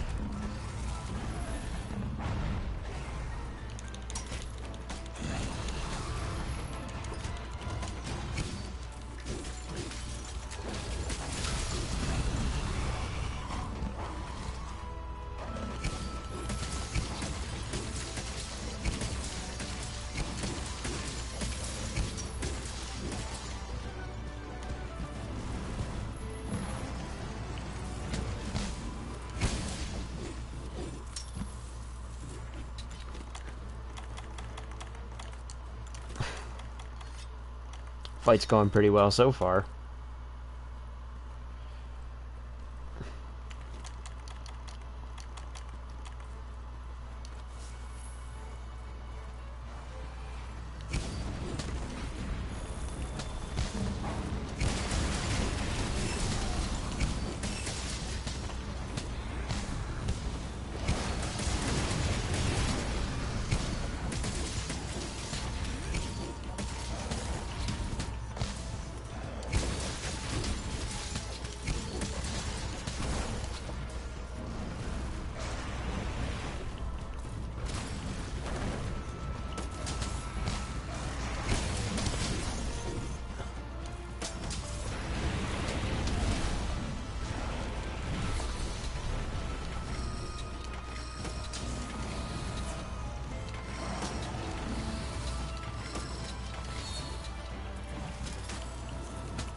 Ooh, another mount.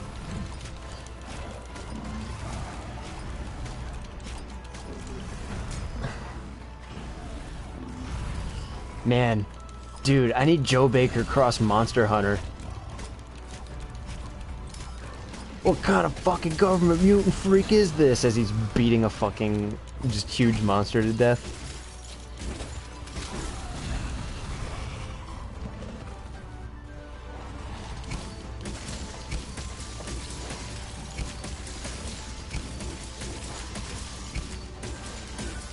Yeah, as soon as he's done killing it, he just fucking cracks its, like, he cracks its spine open and taps its spinal fluid for nutrition.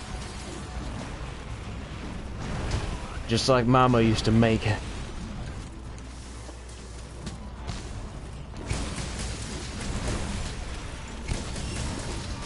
Oh my god. The fist weapon. He's gonna come to Monster Hunter and give me my fist weapons and all will be right in the world.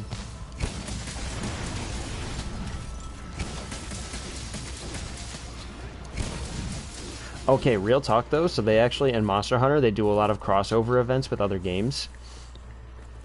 And it would be prime real estate if they already had fist weapons in the game to bring Joe Baker in, like, or bring a Resident Evil thing in as an event quest and let you craft the Joe Baker Power Fist as an optional item or as a quest weapon. Because they do that, like for the Witcher crossover they did with Monster Hunter, you can get Geralt's swords and Ciri's sword and some other shit from Witcher.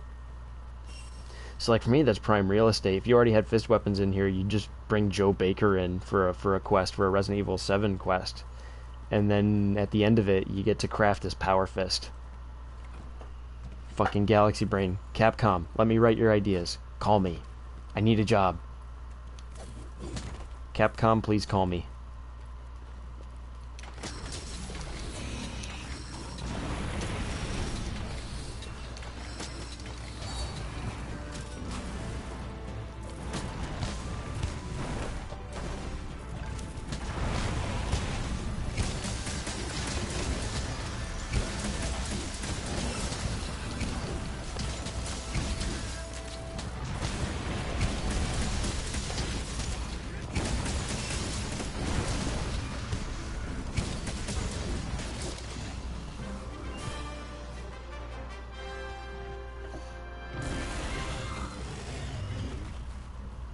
fucking...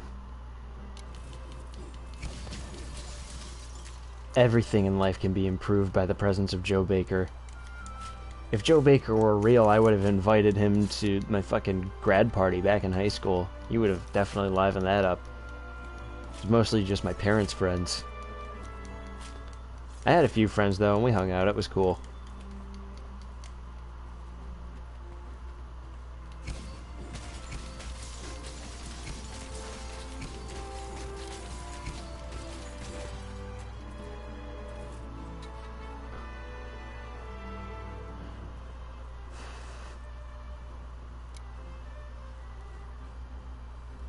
God.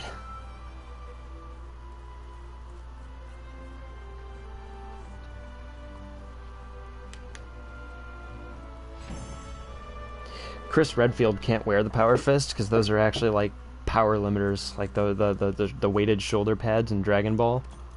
Same concept applies to Joe Baker.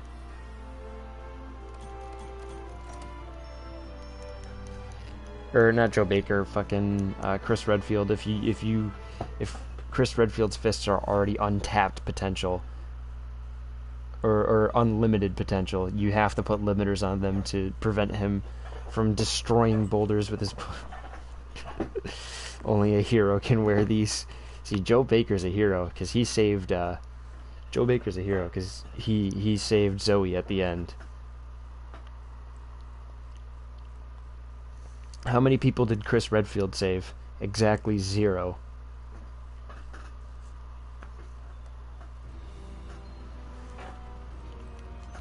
How you doing?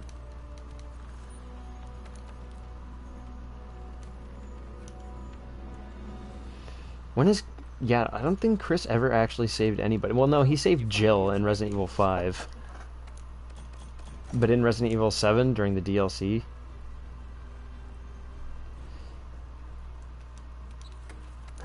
I mean, if you really want to be...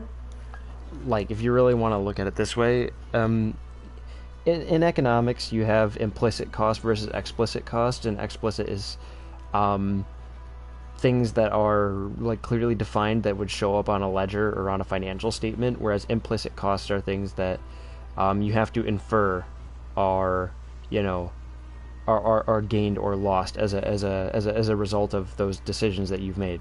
So explicitly, people Chris has saved during that DLC, 0. Implicitly, he saved everybody who might have been affected by what's his name, crazy guy, Crazy Son's actions. I can't believe I've forgotten his name already.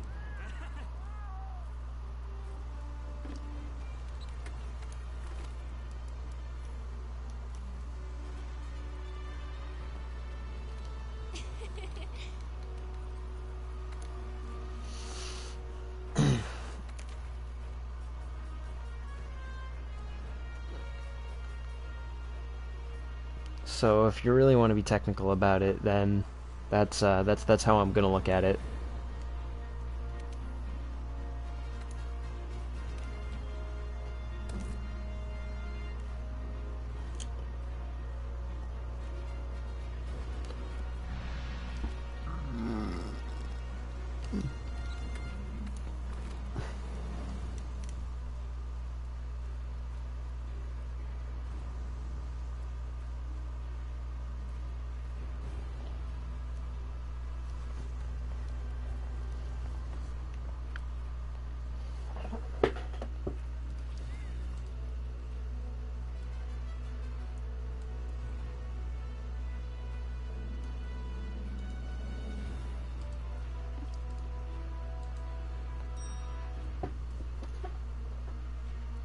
But really, if Chris were a hero, he wouldn't need to use that kind of logical finagling.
Oh yeah, definitely.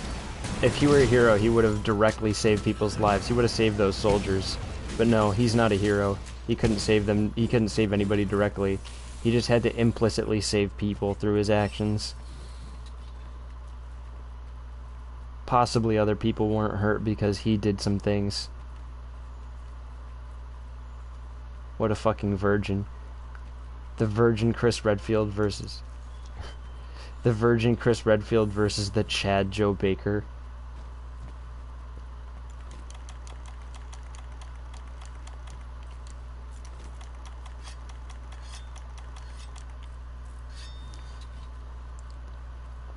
Time to die, Chris.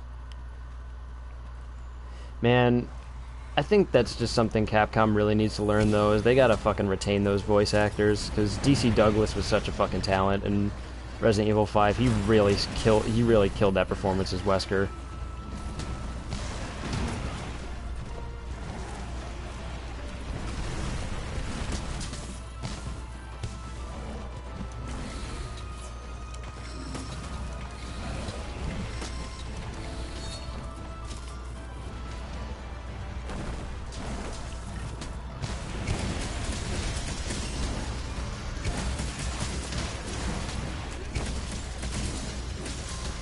Also, like, for what was it, Dead Rising 4 or whatever, they didn't retain TJ Rotallo for Frank West. So it's like they keep dropping all these voice talents. Or Paul Mercier for RE4. They didn't invite him back either to reprise his role as Leon. Instead, they got fucking Matthew Mercer, who's also very talented. I don't think he was really well known in the industry back in 2012, though. I think he was like a lesser known name back then. But still, it's like Paul Mercier again as Leon. He fucking killed it as Leon. He was part of what sold Resident Evil 4. It was Leon's fucking goofy, crazy personality. And then they just dropped him for Matthew Mercer, who did a good job, a well enough job in Resident Evil 6. Where's everybody going? Bingo? No thanks, bro. It's so fucking stupid. I loved it. His really deadpan, cheesy action hero delivery is just fucking nailed it. And Matthew Mercer did fine as Leon, but he just didn't have the same fucking goofball dumbass charm that Paul Mercier had when he did that.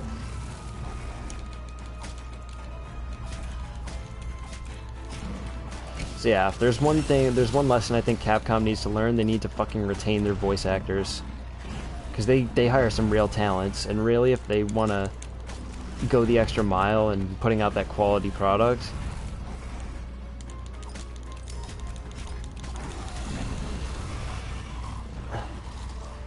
I guess, but still.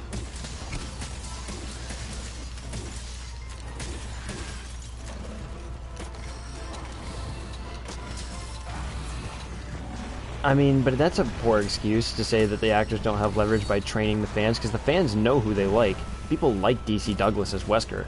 People like Paul Mercier as Leon. I think it's strictly that once an actor becomes famous through their games or otherwise, they don't want the hassle of them upping their rates, so they just hire another no-name Chungus. Or, you know, no name at the time.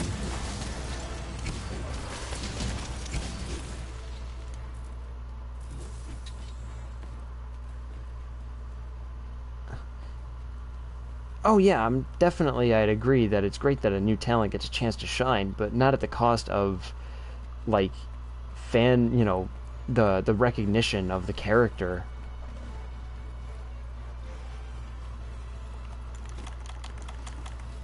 It's like when Kojima decided to, you know, lick the boots of Hollywood, because, you know, Kojima, as cool as he is, he's a bit of a fucking Hollywood fanboy. So it's like he got you know, for his final Metal Gear game, he didn't hire David Hayter back on because he wanted, you know, someone Hollywood. So he got Kiefer Sutherland. And Kiefer Sutherland was fine, but it's like people were fucking pissed off with that decision because the identity of Solid Snake is almost so intrinsically defined by David Hayter that to not cast him is borderline fucking senseless. No, it is. It is just senseless.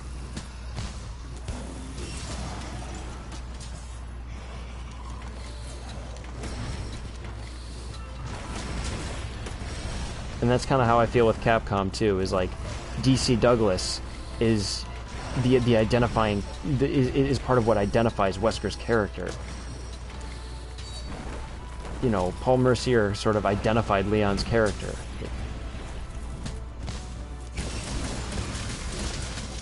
I get them hiring somebody different for Leon in Resident Evil 2 Remake because in that game he was significantly younger than he was in Resident Evil 4, so I get it in that case because they needed someone who sounded a lot younger.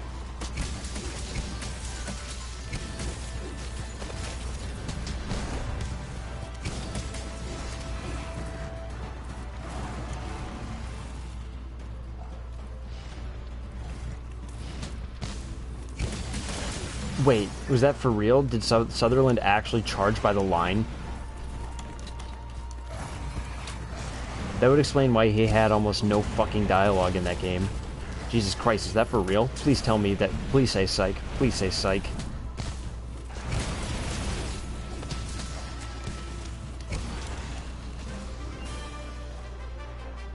You're not kidding, are you?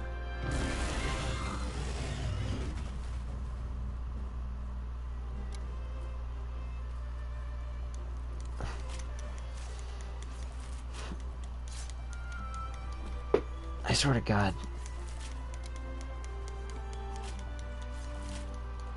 Still. I mean, he must have been fucking expensive, because he barely had any dialogue. Yeah, he had... I don't think he actually directly conversed with any characters. I'm pretty sure he just had that one "I won't scatter your ashes to the heartless sea" monologue, and that was fucking it.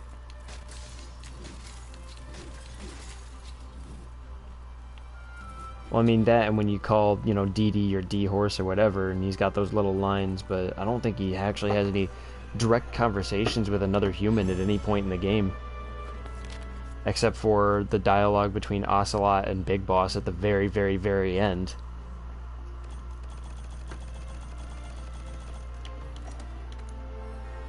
That's the thing, is Metal Gear Solid 5 was a very fun action game, but it was a fucking failure of a Metal Gear game. Its narrative was so fucking limp compared to the other ones. I still love it. I love Metal Gear Solid 5. It's hard to take seriously as a Metal Gear game trademark because it's just so fucking limp narratively.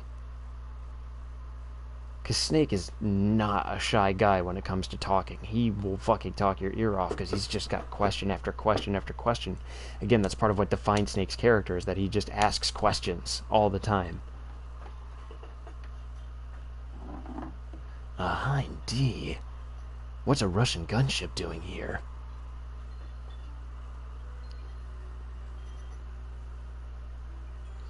And that's part of the problem, is it just didn't have that Metal Gear charm. The story itself was just so fucking... Yeah, it's like, if you're already spending so much on the game's budget and you can only afford like one monologue and a few... one monologue, one direct character dialogue, and then the rest of it is just... Yeah. And I mean, really, like, why not even fucking hire, you know, you're trying to, like, say, you know, oh, Snake is old now, he doesn't have the same young man voice anymore, like, you know, David Hayter Scott, and fucking hire Richard Doyle, the guy who did Snake at the end of Metal Gear Solid, or Big Boss at the end of Metal Gear Solid 4, because he'll do an old voice for you for a lot cheaper. But the thing was, Kojima is so fucking obsessed with Hollywood, he just needed Hollywood in his game.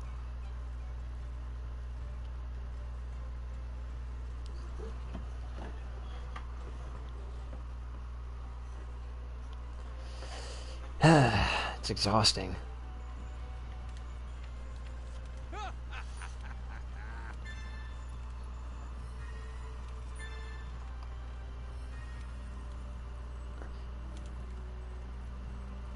Yeah, well, technically he had Kiefer Sutherland in his game. And, like, it's just... I'm okay with his new setup, like his new cast of characters being all famous people for Death Stranding or whatever, because it's like... You know, fuck it. It's a new game, new IP. You can have whatever fucking characters you want. Go for it, dude. But it's like, this is the last Metal Gear Solid game. The last official Kojima trademark Metal Gear Solid game. And you don't bring back David Hayter for the last game? Like... Kojima, what the fuck's wrong with you? Because he's like, I want to be Hollywood, but you know what's even more Hollywood? Respecting your fucking actors. And, like, you know, having your actors reprise their roles. Oh, yeah. We've mentioned... that's been mentioned a lot before, like how Peter Dinklage was originally voicing the fucking Cube boy in Destiny, and then it was so fucking bad and deadpan because Peter Dinklage is a very animated actor, so they just got Nolan North to redo it instead because Nolan North is just... he has a completely different skill set. He's a lot more talented a voice actor.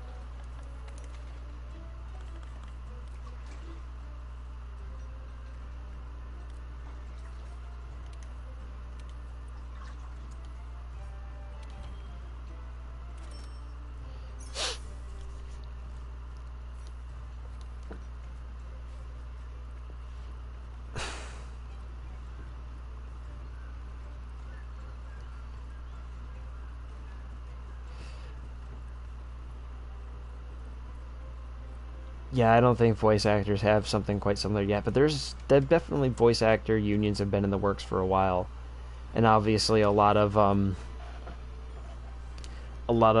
smaller studios that manage to get big, or even you know, like double A studios, I guess you could call them, not triple A stuff, but you know, double A, like somebody like, you know, publishers like Devolver, I guess you could say, and developers that stumble into a bit of enough cash to afford voice actors, they tend to, you know, be a lot more respectful because they're smaller, more focused.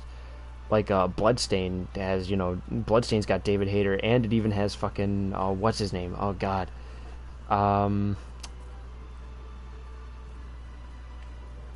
I gotta look his name back up real quick. He's original Alucard in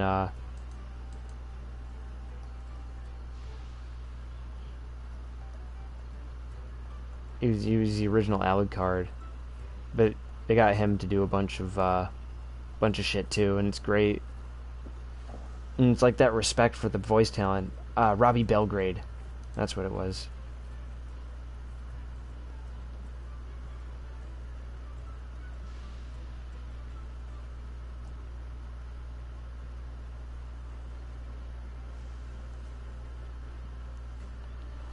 Yeah, they got him to do stuff, and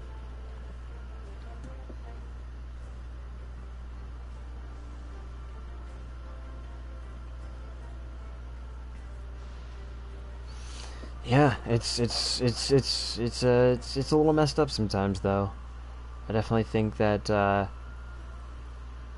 voice actors definitely need to be retained better because, you know, whether studios like it or not, people become very fond of the talents portraying their characters. People love David Hayter, myself included. I adore the man as an actor, and so it's you.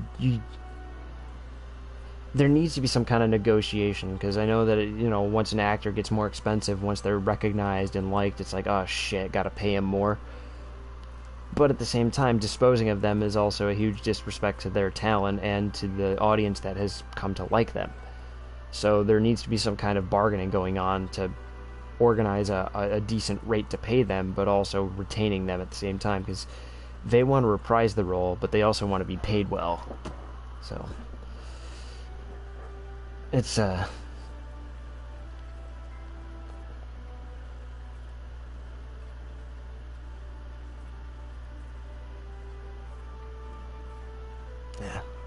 I don't really have much else to say on the matter.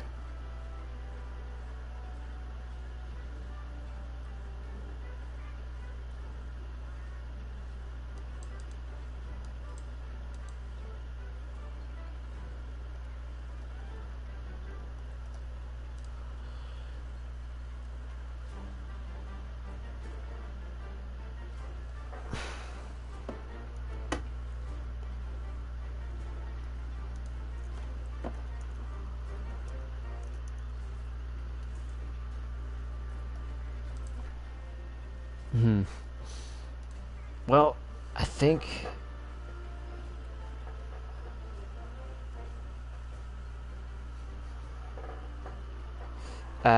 that's all I've got to say for now. Oh, I will say though is that also once uh, new new stream equipment, new PC comes, definitely Bloodstained. Bloodstained for sure. I've been watching shit on it, and I am fucking hype as shit for that game. Like, it pretty much just looks exactly like a modern Symphony of the Night, which all of that in my face. Let me drink it up. Yes. Oh yeah. Oh yeah. And David Hayter's in that one, and he's basically doing a Solid Snake voice. But he's playing as an edgy weeb character.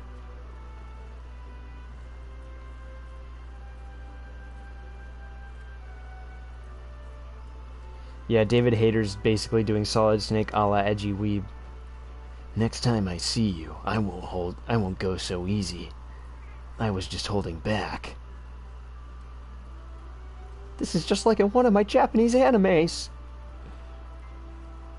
That's a voice talent that was really underappreciated in the games that I have a ton of respect for is the guy who played Hal. Yeah, I'm so tired. I'm drawing blanks on these characters' names now, or the actors' names. Shit.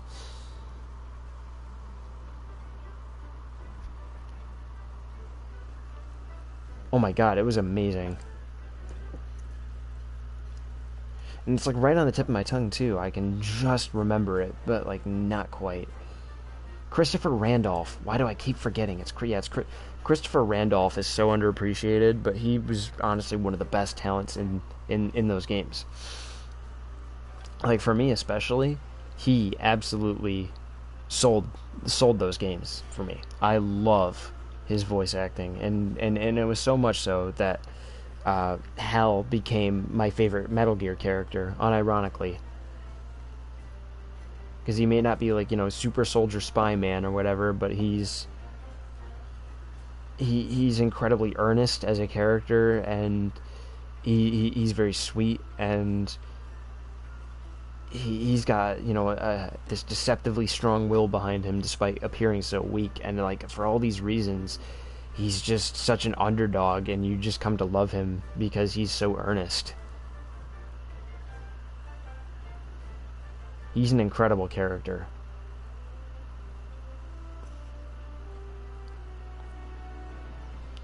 Think about that one bro dude handshake that Snake and Hal do in Metal Gear Solid 2. Think about that one a lot.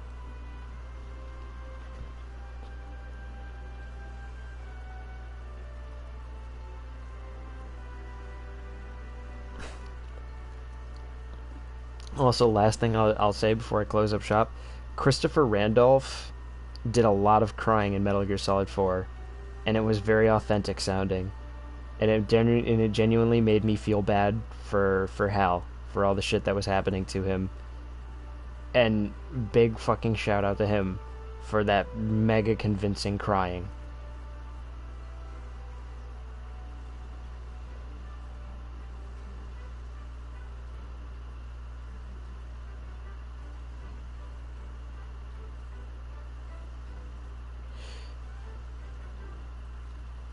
Yeah, I like Metal Gear Solid 4 for all of its fan service and overabundance of cutscenes and other fucking nonsense in it.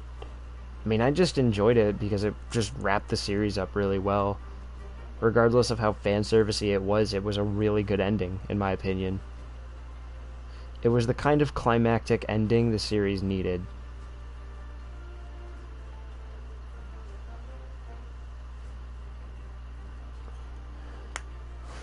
And for better or for worse, whether people liked it or not, that's the kind of ending it had, and it was climactic, and I think the ultimate thing is that it was satisfying.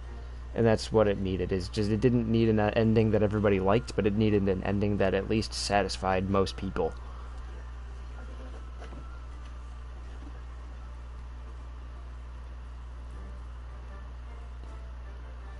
And then you have Metal Gear Rising, which is basically the epilogue of Metal Gear Solid 4. Which is to say, hey, war and Metal Gear is still happening, but now you have ninja cyborgs dealing with it instead of angry, grumpy soldier mans. So world's safe. Time for Jack to let her rip. That's something you can expect me to stream in the future for sure. I'm gonna fucking be all over Metal Gear Rising. Doctor, turn off my pain inhibitors. I can't keep a fucking straight face doing those lines.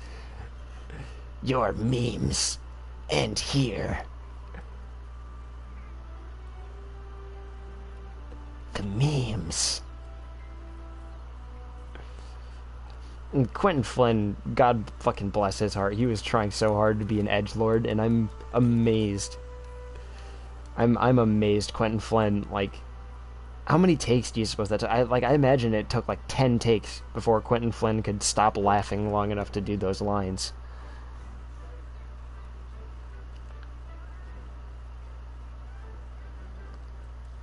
Adios, muchachos.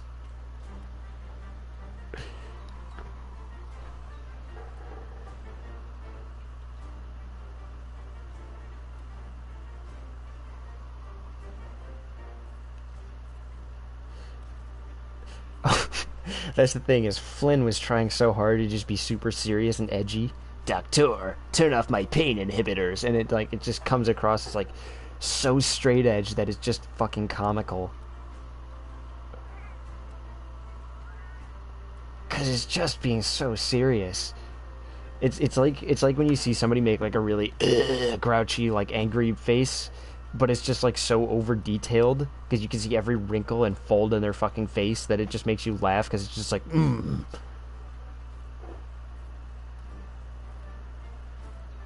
It's like that kind of comedy where it's just seeing the hilarity of someone make a face that's just so serious that you just see every detail of their face is just somehow funny. And when you break the joke down like that, when you break the comedy down like that, it shouldn't be that funny. But it just fucking is.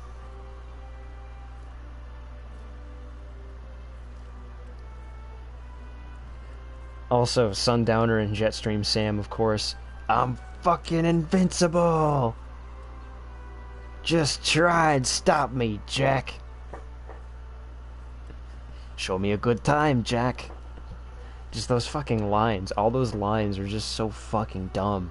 It's so dumb. The whole game is just fucking dumb. And how of course can we forget Senator Armstrong? Nanomachine, son. You can't hit me, Jack. Dude, fucking, I'd vote for Senator Armstrong. Fuck all these limp dick lawyers and chicken shit bureaucrats.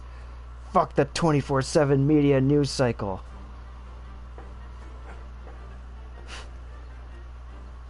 Man, we could use a Senator Armstrong right now.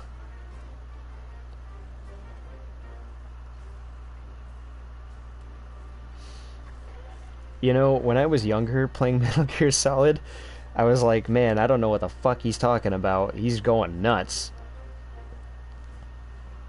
Like when I was hearing Senator Armstrong's monologue, I was like, man, I don't know what the fuck he's on about. What is he talking about? And now as an adult, I'm like, oh, He's ANCAP. He's just an anarcho-capitalist. Man, I still don't know what the fuck he's talking about, but now I kinda get it. America's first ANCAP president.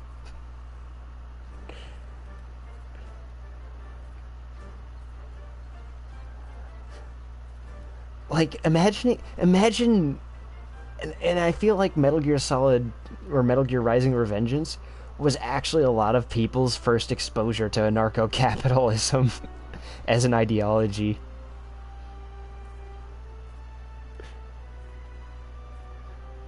Imagine how fucking confusing that must have been as it, like, 2013, and you're innocent, you don't, this was before all the big, ANCAP and it, and ANCOM and all these other fucking, like, out there economic systems were even, like, in the mainstream. Imagine just that being your first fucking exposure to anarcho-capitalism and how confused you would be. What the fuck is he talking about? Put the power back in the hands of the American people. What are you talking about, dude? I'm scared. Mom, come pick me up. Senator Armstrong's talking about his power fantasies again. Fucking weird. It's a weird, weird, weird game.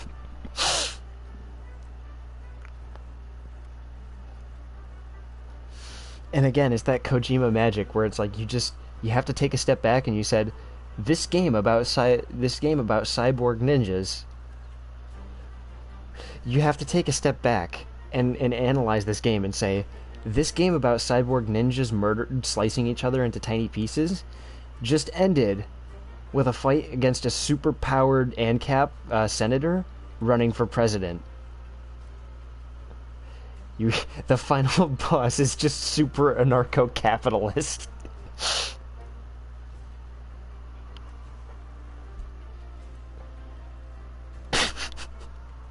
It's so fucking stupid.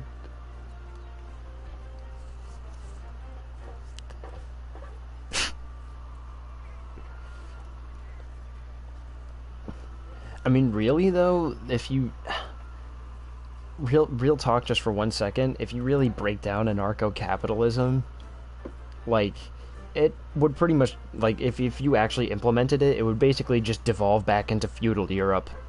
Because you'd basically just have warlords who would get people to, like, you just get warlords who'd get people to follow them and do their shit for them. And it would basically just devolve into having a lord with vassals, and it would just kind of, and then you'd have serfs, peasants,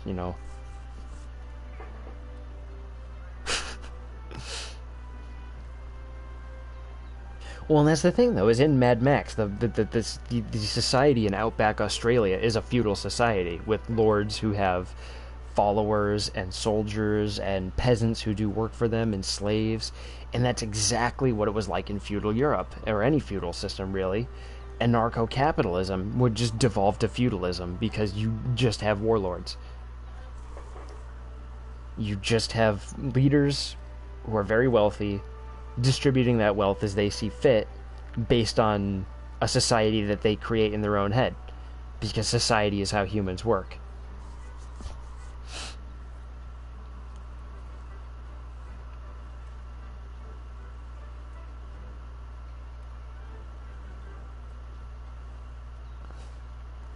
Libertarians are fucking weird.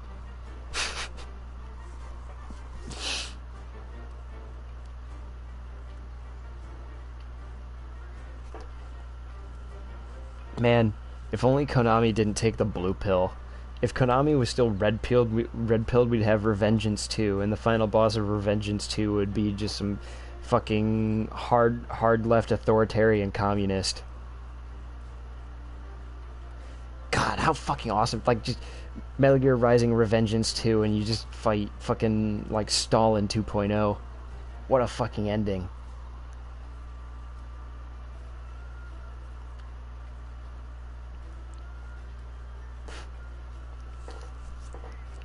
You get Robo Gorbachev.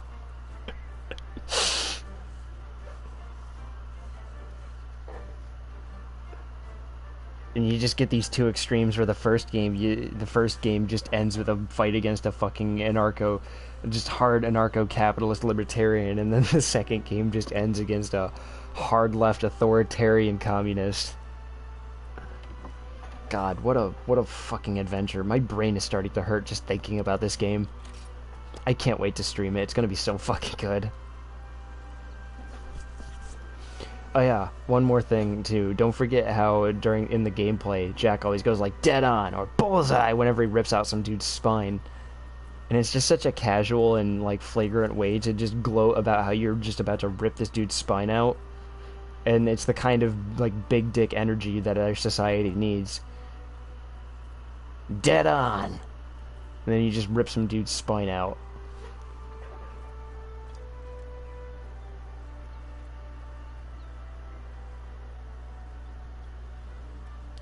Anyways, I'm gonna call it for the night. I've done a bit of monster hunting, and I think we've just talked about everything at this point, and it's been great. I loved it. It was a nice time. Very happy about this. So, have a good night, and maybe stream this weekend. I don't know. We'll figure it out. Oh yeah, also the new NVIDIA chips should be announced sometime.